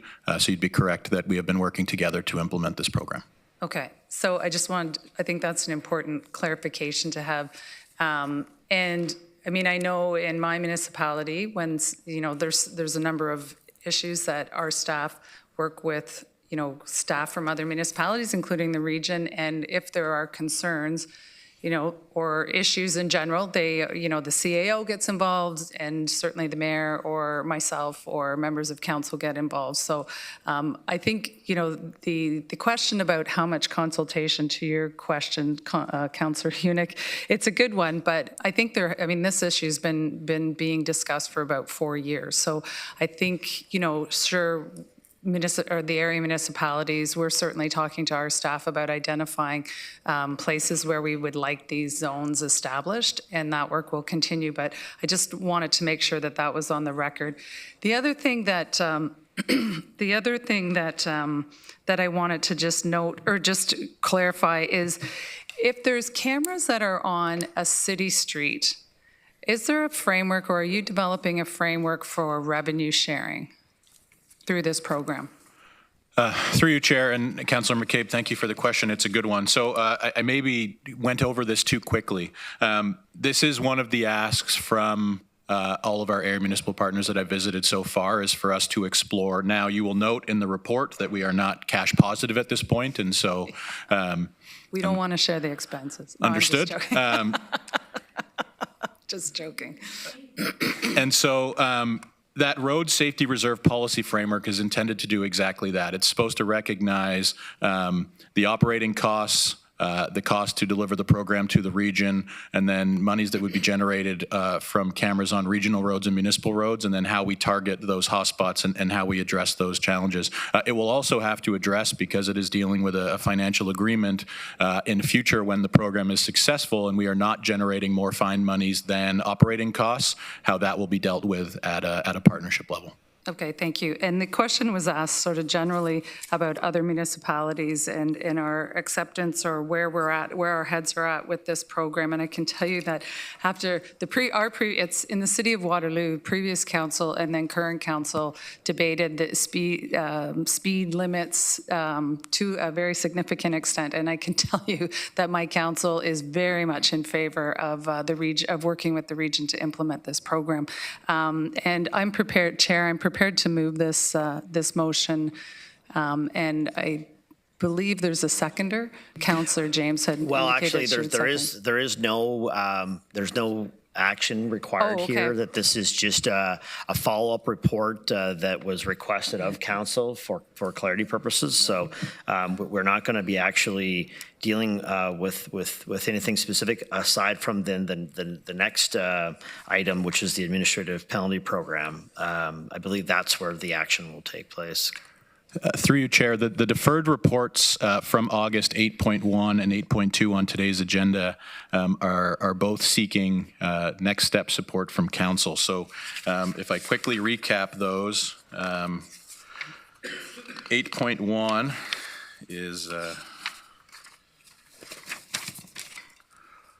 enacting the administrative penalties bylaw, enacting the hearing officer bylaw, and approval of the conduct of hearing officers policy, And 8.2 is adoption of the two-step community safety zone warrant, directing staff to identify school zones that need additional community safety zones, adoption of the strategy for community safety zones, and directing staff to identify a comprehensive list of future community safety zones.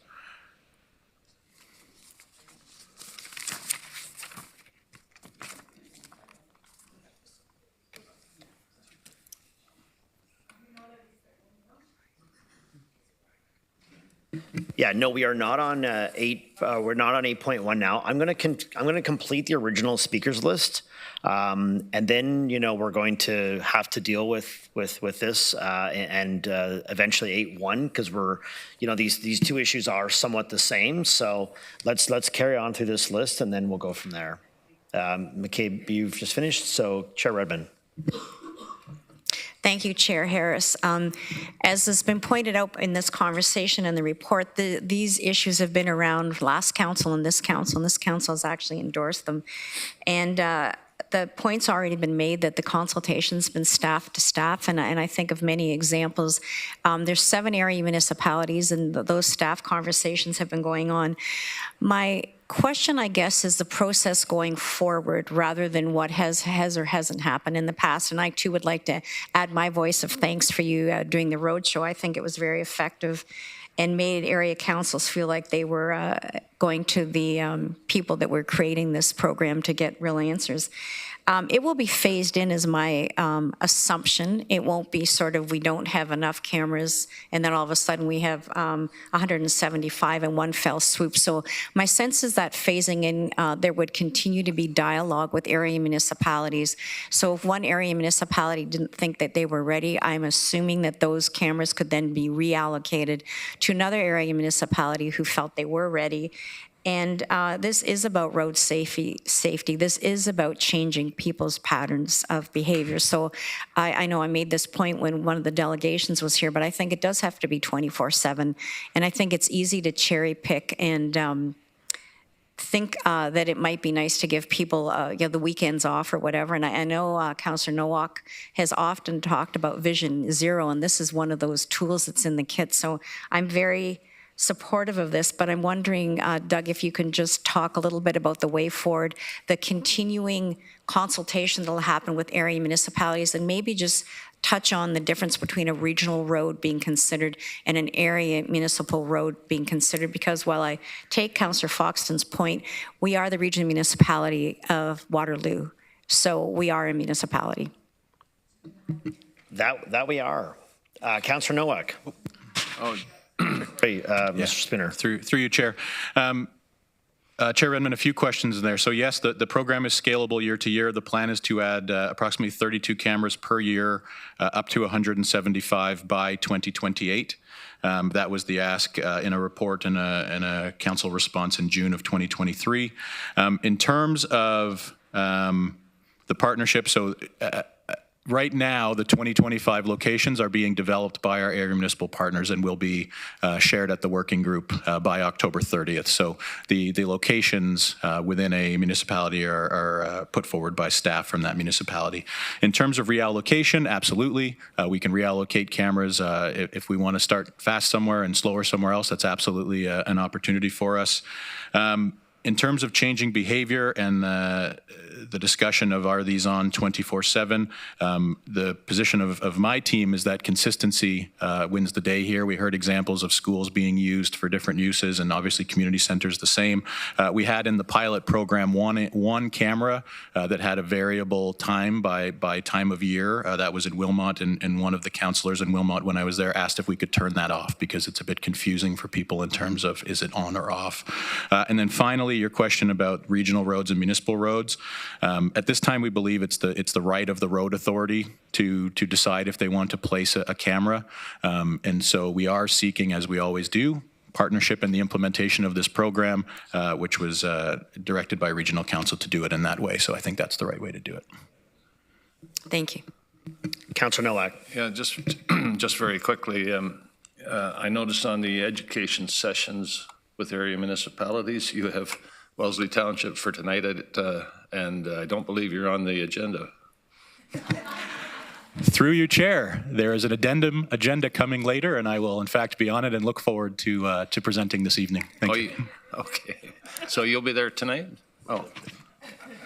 I'm wondering, just if I could add, if you could maybe bring a little bit of information, just slightly off topic with regard to some of the studies that are being done with entering and exiting some of the communities. I know that there's a report or a study being done on that. I'd appreciate our staff and our council hearing a little bit about that. We've had some serious accidents out there, or we had one very serious accident recently with 3 fatalities. So the whole idea of high speed and road design is a pretty big issue for us out there right now. So I'd appreciate maybe some discussion along that line as well. Thank you. Thank you. Okay, folks, since 7.2 and 8.1 are virtually, the same topic. We did have a motion from Councillor McCabe to move the actual action item from the agenda. So what we're going to do is we're going to go back to Councillor McCabe. We're going to get that on the floor. I know we've got a second round of folks that want to speak, and I'd imagine that there are a lot of crossover of questions between the report that now Mr. Spooner has provided, as well as the motion that we have before us. And again, I just want to remind folks that, this is, something we've already had, I think, robust discussion and debate on. However, we will go back to the speakers list and they can address questions to Mr. Spooner on both the items, which in essence are the same. So, Councillor McCabe, you have now moved the motion or the staff recommendation on 8.1, seconded by Councillor James. So that the regional municipality of Waterloo take the following actions with respect to the implementation of a Region of Waterloo Administrative Penalty Program, AP Program in report dated August 13th, to A, enact the Administrative Penalty Program Bylaw, APP Bylaw, as set out in Appendix A, and B, enact the Hearing Officer Bylaw as set out in Appendix B, and C, approve the appointment and conduct of hearing officers policy as set out in Appendix C. So, colleagues, that is on the floor, moved by Councillor McCabe, seconded by Councillor James. We will now resume discussion and questions. Councillor Verbanovic. Thank you, Mr. Chair. And do you want us to just do our questions now? And then the debate, or how are you handling that? Well, the questions, debate, same thing here. I think. Well, usually they're separated out, so that's why I'm trying to get your guidance, Mr. Chair. Yeah, let's continue on with the questions, and we'll see where it goes. I want to make sure we're obviously giving everyone an opportunity to speak to this. It's just we had a bit of the update, then we had the motion. The issues are somewhat similar here. We've got the action item that I think folks were somewhat confused about with the report. So now we've got it on the floor. Ask away. Thank you. So I just want to clarify one thing very quickly. There was a suggestion made that this has been something that's been worked on since 2020, which is very true, but suggesting that, perhaps it's coming out of the blue that we're having this surprise. I want to be absolutely clear. It was when this report came out, that was the first time that council was made aware that there was the increased fines with AMPS. Is that correct? Mr. Spooner? Through you, Chair, that is the first time it was explicitly stated in a council report. It was included in the business case, but not explicitly stated. Okay, thank you. So I do think that for clarity, it's very reasonable for members of council to be questioning and expressing concern around the issues. I will make my comments now because I think it is important that we move things along. Council, I think it's important for us to keep in mind where the business plan is going with this in terms of what's being proposed here and the impact of AMPS. In 2022, there were 9,788 tickets issued through ASC. In the fullness of time, if we had 175 cameras times 5,000 tickets, it would result in up to 875,000 tickets being issued.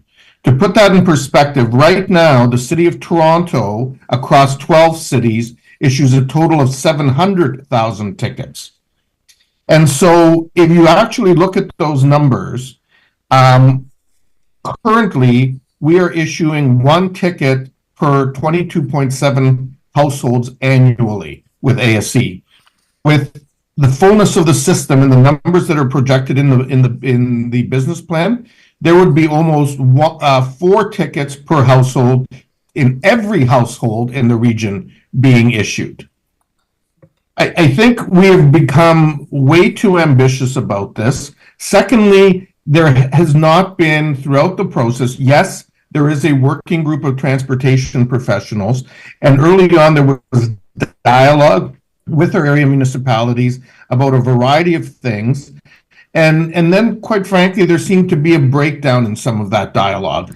I know our staff have been always very clear about concern around the numbers, around the need of looking at physical infrastructure improvements prior to ASC installation as the preferred alternative. And quite frankly, as I indicated earlier, the numbers that are being talked about at the region are very different than the ones that the City of Kitchener professional staff would ever recommend to our council. That I can support this as it's being presented right now. I think this is, quite frankly, becoming a cash grab against the taxpayers of the city, of the region of Waterloo, at a time when people can't afford it. To think that we're going to potentially be raising net almost $21 million in revenue by 2029, if these numbers are realized, is a huge concern, and is not what I believe the province intended when they actually gave us the ability to look at this and put it where it makes sense. And, you know, one only needs to look at what happened previously at the province when a former provincial government put in photo radar on the 401. And quite frankly, that provincial government, I mean, for a whole pile of reasons, may not have continued on. But one of those things that was a contentious issue in that election in 1995 was, in fact, photo radar. And that was one of the first things that the Harris government got rid of back at that time. And so I think we just need to be cautious, because the rule of law is based on people actually buying in and believing into the vision and the system. And, you know, there's no question that every single person around the council horseshoe is committed to the safety of children and making it a priority. I know I am. I know everyone around this is, and I know everyone around my City of Kitchener horseshoe is. However, the system needs to make sense. It needs to be fair and be seen to be fair. And right now, what's being proposed here is not doing it. And for those reasons, I'm not prepared to support this continuing to go forward. I will also add, and I would agree with Councillor Foxton, one of these reports last time that got deferred actually referenced changing the name, and I see today's report actually has just changed that name. I don't agree that it should be called the municipal call it local enforcement, call it regional enforcement, call it, you know, ASC if you want, but I don't think it's appropriate to be calling it municipal. It's simply you know, sending a inaccurate message to the ratepayers in our community. So I will be voting against this today. Thank you. Mr. Spinner?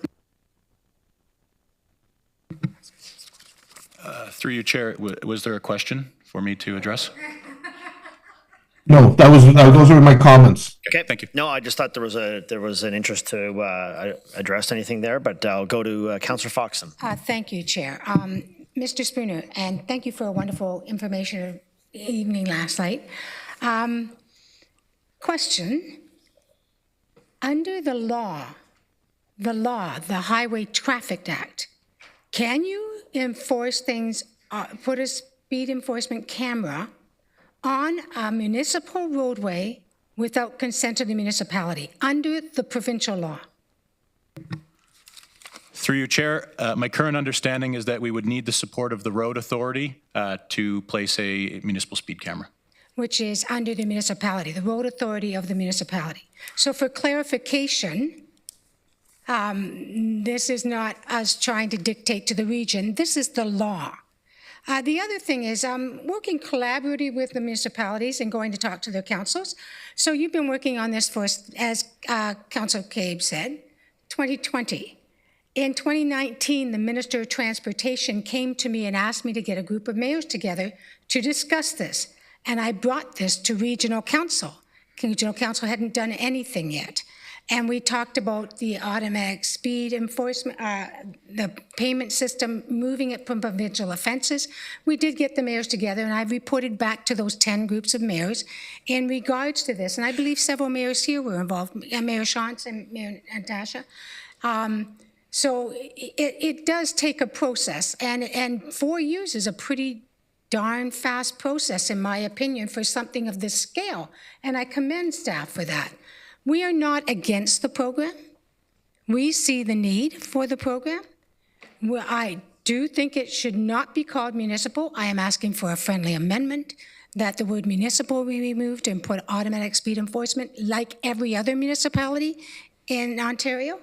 But also, I like to also enforce that we follow the letter of the law, and our municipality may request the region do certain areas, and if they refuse, as of last night, we discussed about getting our own provider and doing our own cameras in the areas we feel the need, for we hear from our people. Thank you. So, Councillor Foxton, I don't do friendly amendments. However, you want to put forward an amendment, then we can start that process. However, Mr. Spooner looks keen to jump in here to provide an answer first, but then that's my comment on the second. Through you, Chair. So my understanding today is that the municipal speed camera sign is actually legislated through the Highway Traffic Act. That is the sign that is put forward when you introduce a speed camera. So I'm not sure I have the ability to address that question or challenge. I was going to say they're awfully prescriptive. Pardon me, Councillor Foxton. I was, where are we at now? I was asking, well, yeah, no, I was just going to go back about this amendment, if that's something you... I have to check the Highway Act. I'll have to check the Highway Act. I'll get on it right now. Thank you. Yep. Okay. Councillor James. Thank you. Through you, Chair Harris. Okay, a couple of things here. In terms of the process and the collaboration piece, just, Doug, if you can confirm or just around the process, my understanding is as every kind of municipality did things unique. You had a steering committee, a group with municipal staff meeting. In the case of, in particular, I know Cambridge, for instance, their staff went back to their council and council approved the actual locations where they would be. Through you, Chair, I'm actually not familiar with that, but that would make sense as a step in the process.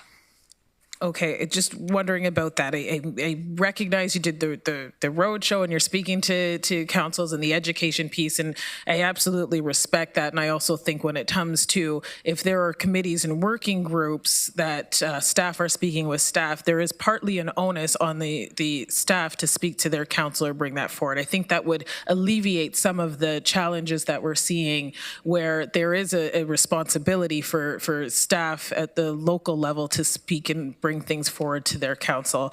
Not necessarily wanting you to respond to that, but just some of the thoughts and process that would help streamline some of this if there are systems in place at the other area municipalities where their staff actually do bring forward what's being discussed to their council. The other thing I'm thinking about too as well is time, because I recognize, yes, this may have started 4 years ago. You all have actually referred to extending this to January to get things rolling, recognizing that there is more awareness that needs to be done and working out some and fine-tuning some of the tweaks between now and then. So I appreciate that, and I think that's evidence of you listening. In terms of the cash grab, I really want to kind of just get rid of that, because this is a system that is in place for those who speed. And yes, I too have gotten 2 tickets in one day. Do you think I've ever done that again? Absolutely not. So the people, this is not a tax grab or cash grab for people. If you do speed, you're paying for the system, but it's not going to every single household. And I think we need to recognize and remember that driving is a privilege. It is not something that is automatic. And we're not trying to, I think, penalize people inadvertently, but if you're speeding, there is something in place to help change your behavior, make the road safer for children, for adults, for those who are rolling, those who are aging adults in community. And I don't want us to forget the safety piece. I know that has been mentioned. At the end of the day, this is about the safety with this. So I know there are operational things that need to be worked out. I think we'll get there. But I don't believe that delaying this anymore at the risk of using the buzzwords of cash grab and, it's penalizing drivers. It's a privilege to drive. And there are people who came and spoke today who are conscious of their psychological safety, children's safety. You don't have to get a ticket if you don't speed. It's that simple, and it's not impacting every single taxpayer in this region. It is impacting those who are not changing their behavior. So that's all I'll say for now on this. I'm happy to support this. Thank you to the staff who've been doing this work. Speaking to other municipalities around this too, and the narrative is, the residents and they want more of them. Every conversation I have with people and I ask them, they say they want it. Maybe there's some tweaks around hours or whatever. I think we need to do 24 hours a day.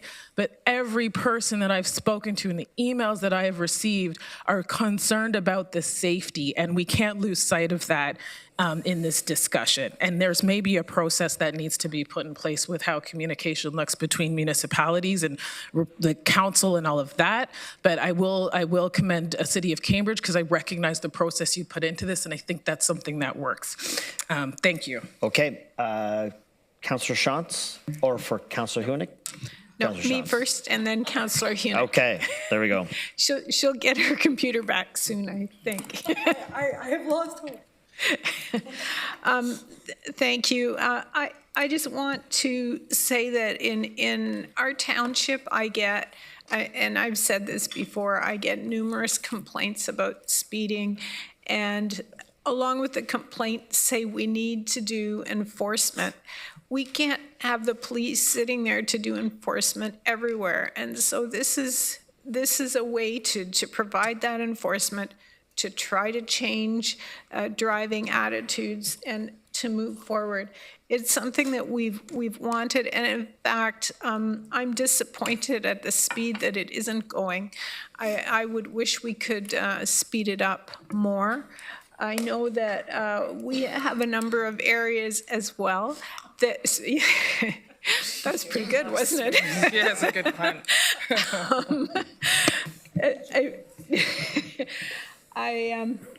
I also know that there are a number of areas that are outside of school zones that are community zones that we haven't yet identified, and we've had some discussions around that, and I don't know if we need more discussions with our municipal staff on how we create those zones or where we create them, but we're anxious to move forward with this. Yeah, I guess. Okay, we'll go to Chantel. I know we're, folks that are coming back in for, just a sec, Councillor Hunick, we're coming back in for a bit of a second, third round. I understand we're introducing another, we have added 8-1 here, so we're gonna keep it tight and we're gonna keep going, okay? Thank you, Chair Harris. I think one of the major strengths of this motion is that it's asking every person at every time of day, non-discriminately, please do not speed. This is one of the things that we can point to as it not being a cash grab, because families can get out of it simply by not speeding. Councillor Deutschmann. Thank you, Chair Harris.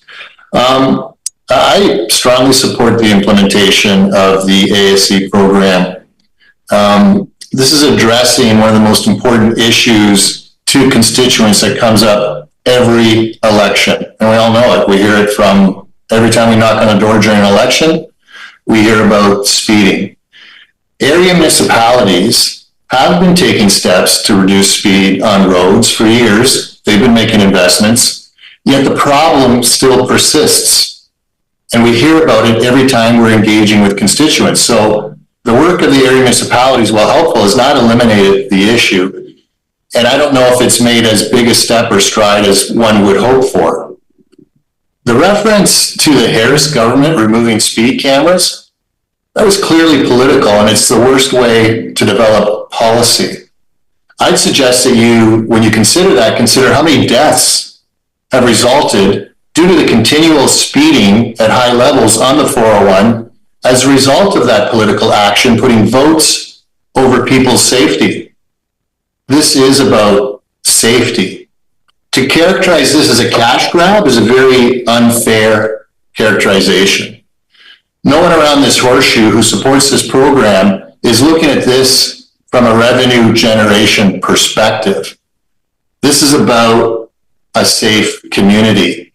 And it's responding to the wishes of our constituents and shows that we care about the safety of our constituents. This is a problem that has not been resolved by actions taken to date, and we're moving and taking a large step forward with this program to address the single biggest concern that comes up by constituents when we engage with them. So I hope that people will step back from these sorts of characterizations.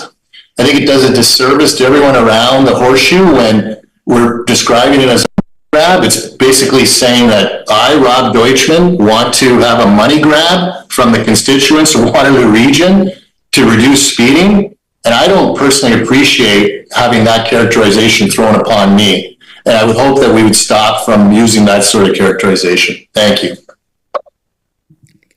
Councillor McCabe. Thank you.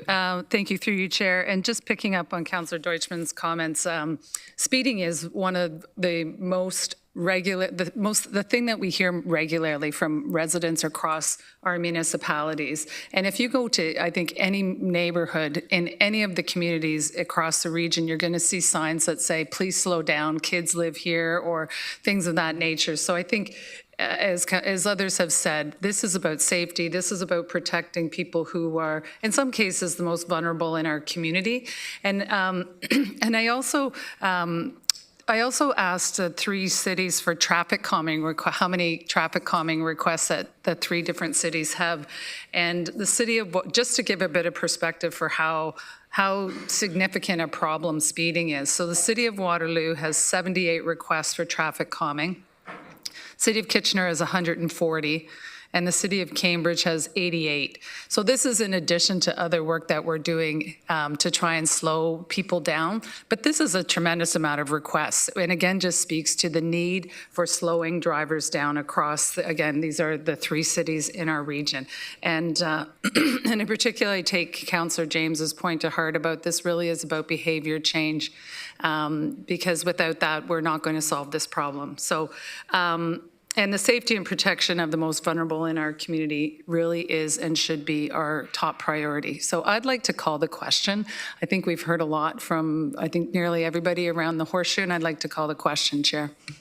Okay, we have Councillor McCabe has called the question. I concur that there's likely been lots of debate on this discussion. We are literally going around and around on this. Do we have a seconder on this? Do we have a seconder to call the question? Councillor Erb, so we'll go to a vote, colleagues. What we're doing is we're voting on calling the question, which would be a decision then on 8.1. Please vote yes or no. Mr. Chair, not everybody's spoken. Well, it's easy to call the question if you've, on a couple of occasions, have said everything you want. I think you have to respect the process to allow everyone to speak. I would call the question. I guess the question's been called, and I'll remind our colleagues that we have had ample opportunity to get into the queue. We are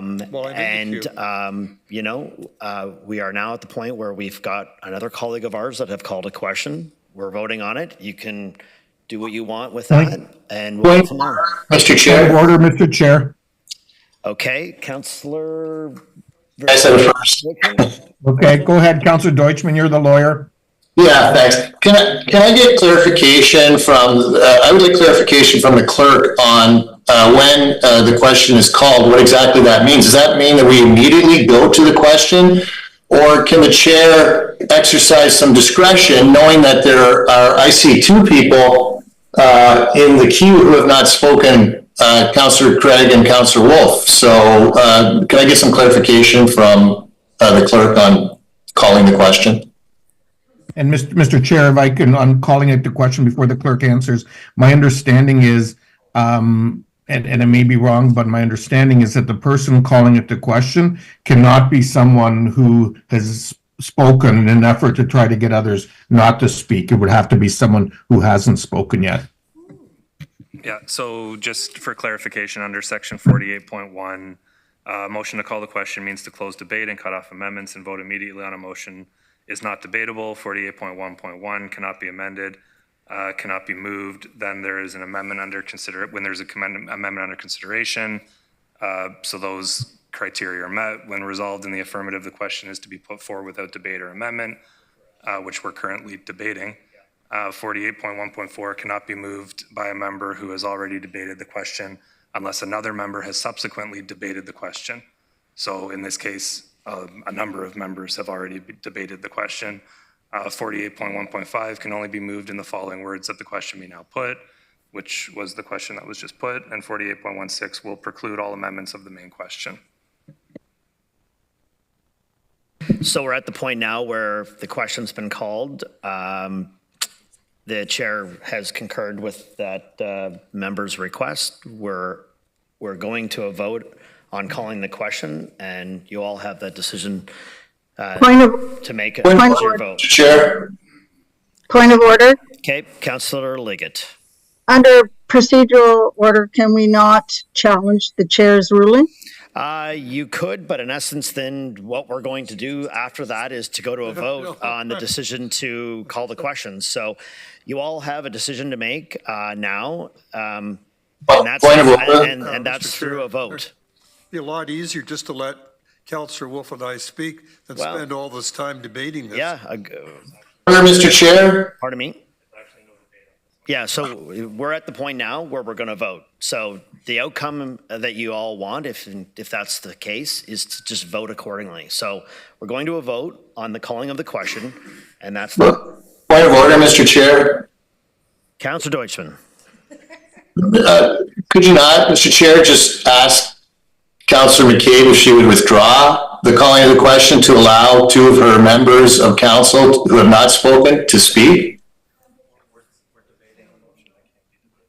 Yeah, you know what, if we're going to stick to the bylaws that we have, the question was called, and there is no debate on that question. It goes right to a vote. So the easiest outcome... I'm talking about withdrawing the calling of the question. That's not debating. I'm just saying that Councillor McCabe could withdraw the question. Just how about you vote no to the calling of the question, and we'll then go back to the two that are on the docket.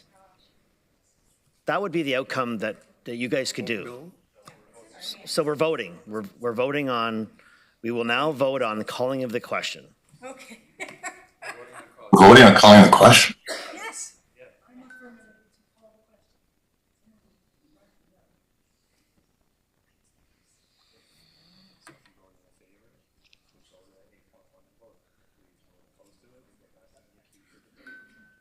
But Chair, we have to vote soon on either one because I have to go to the washroom. We all do. Oh, is there there was a second before, wasn't there? Yes. Oh, Jim seconded it.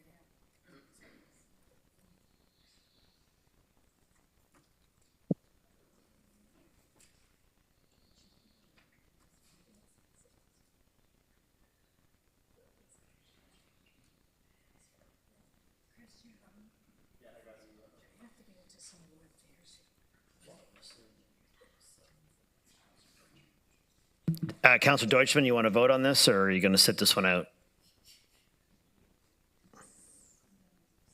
I'm in administration finance, and it hasn't come up on my. Are you out?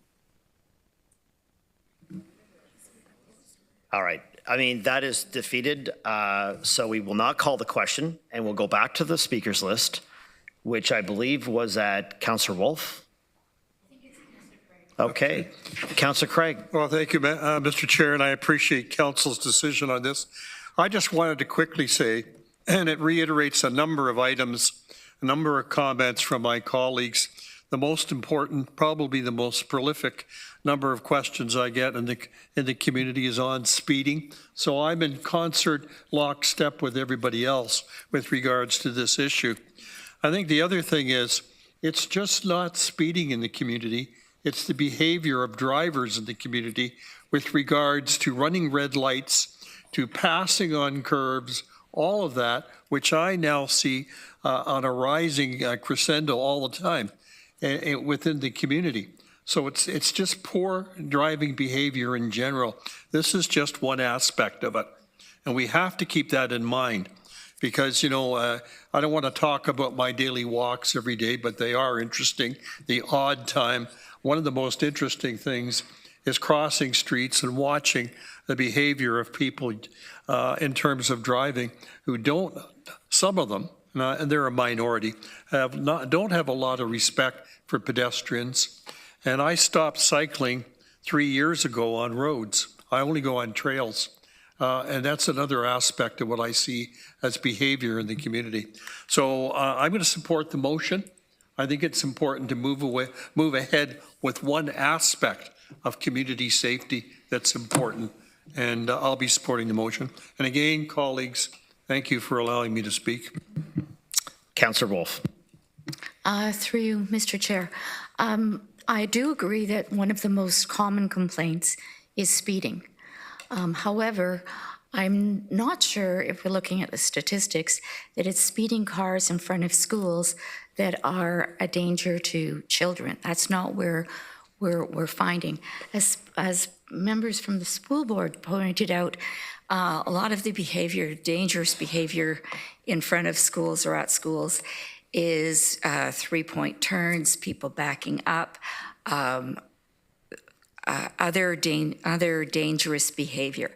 Not necessarily, I mean, the speeding is there, but that's very small compared to many of the other driver behaviors. I am concerned still about the cost of the fines to our citizens. The studies have shown that the average family in Canada has less than $500 for unusual expenses saved. If someone is doing 50 kilometers in a 30, and in Cambridge now, all the schools are posted at 30 kilometers. So and people are used to 50 in an area. If they're doing 50 at 30, that's $150.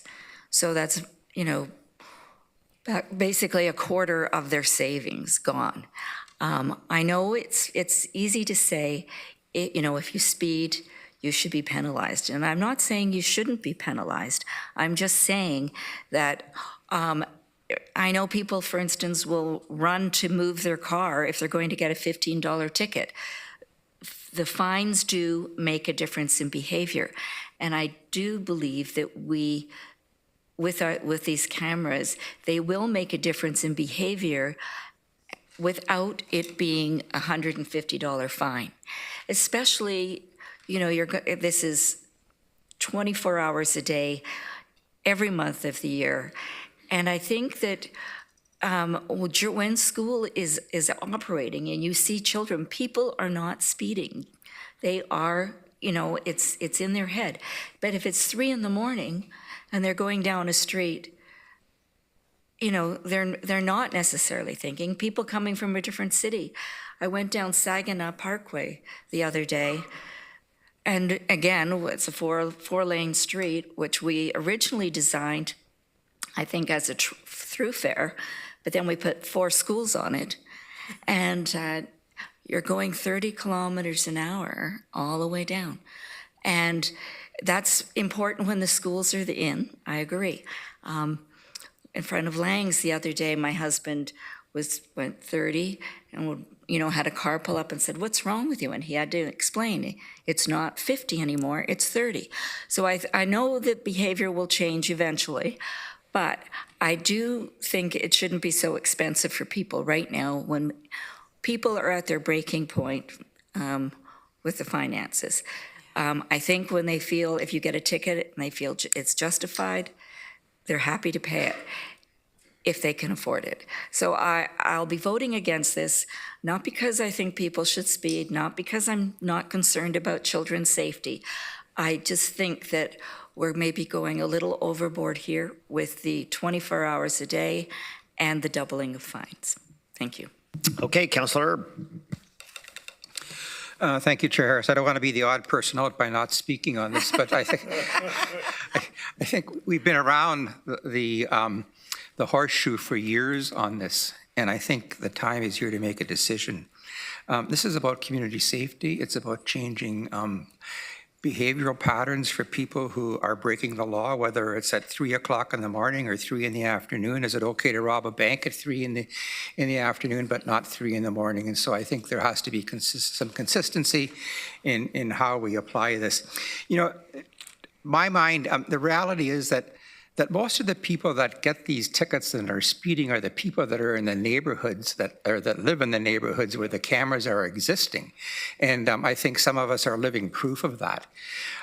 So I'm disappointed to see this characterized as a cash grab for the region. I think what it detracts from is what we're trying to do is create a safer community.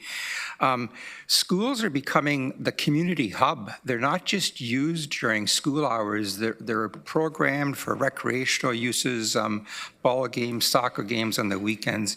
And I think it's just a very important part that we do to keep our neighborhoods safe and recognize that the cash is not the bottom line and this safety is. Thank you, Councillor Erb. I think there's a saying that if we didn't collect any revenue, we'd be fine with that too, right? So, Councillor Salonen. Thank you. Mine's actually just a technical question. Commissioner Spooner, I just want to understand with the applications of these bylaws, how does it apply to the Snyder's Road camera? I mean, when it's up. Just because that is, I believe, in the region, the only change of speeds where we have a speed camera.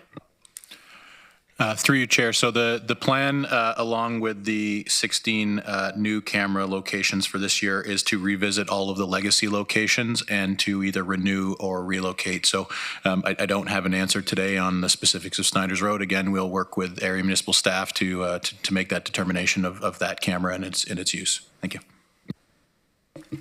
Okay, thank you. Colleagues, I believe we've come to that crossroad where we don't have any other further speakers. So if there are none, we will head off to the vote on this motion that was moved by Councillor McCabe and seconded by Councillor James. So colleagues, I'll put that up and we'll vote.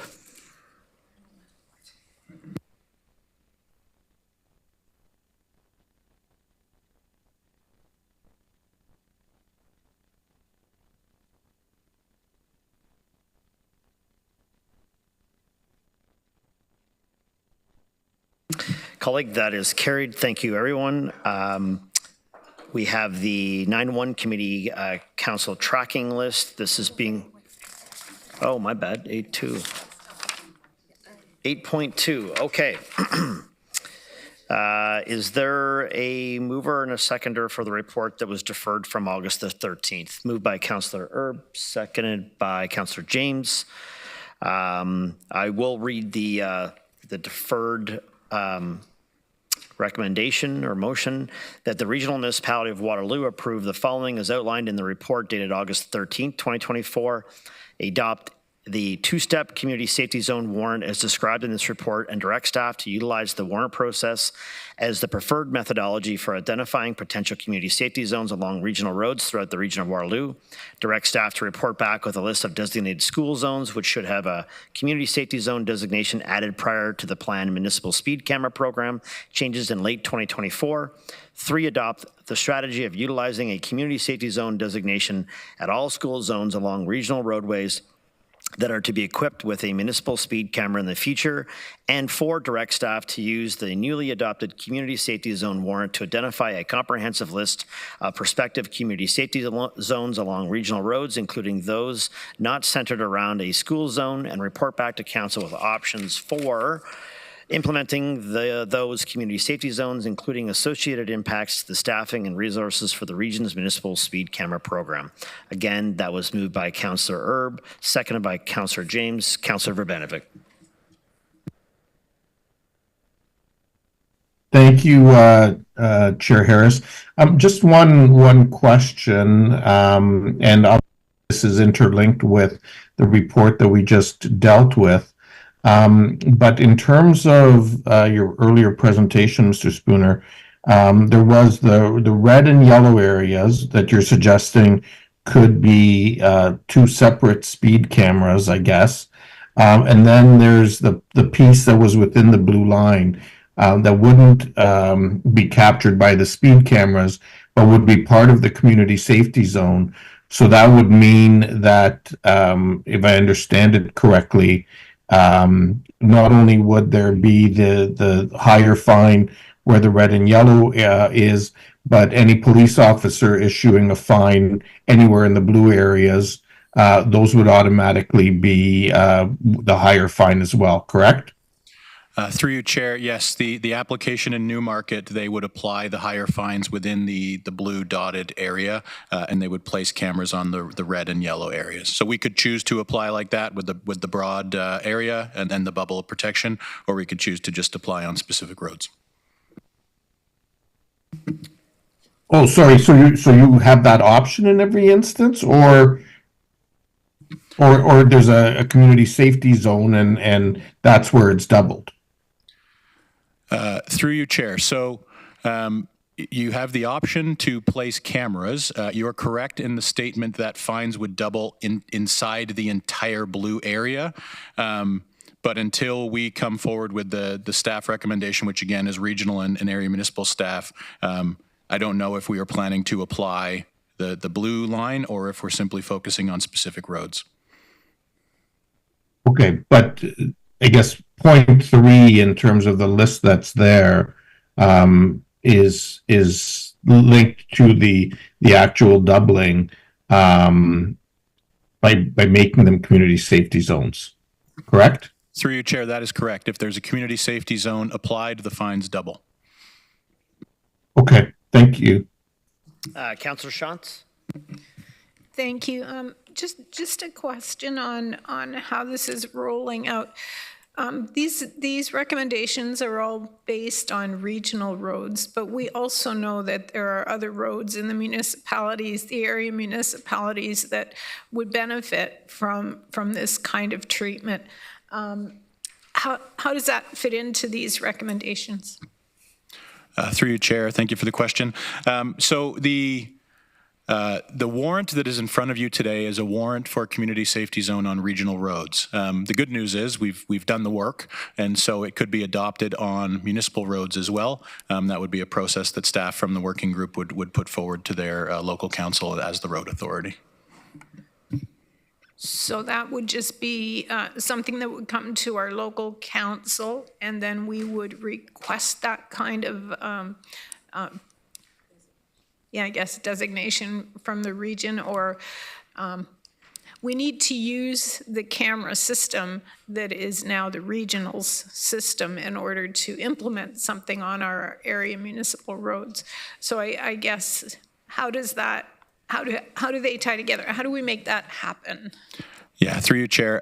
So I think I will tell you that at the working group, we're often in agreement on the locations, regardless of road authority, right? Data is data. Transportation safety professionals tend to agree on the areas needing intervention.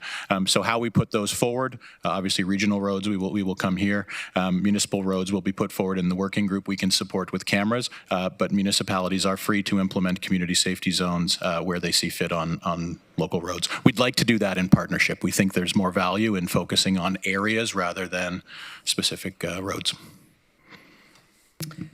Okay, thank you, colleagues. We do have that recommendation before us, so we'll put that up and we'll get people's perspective.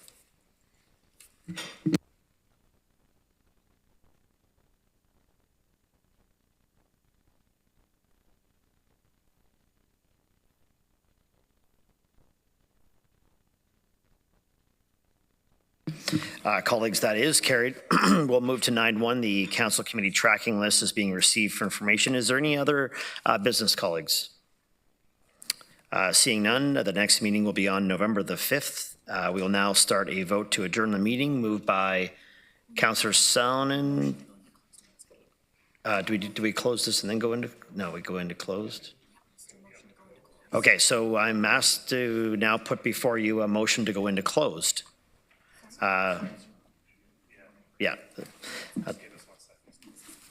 They'll put the motion to go into close, but I will ask for a mover. Councillor Salonen still moved that one. Seconded by Chair Redmond.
Okay, colleagues, we're going to throw that up. There we go. The motion is before us.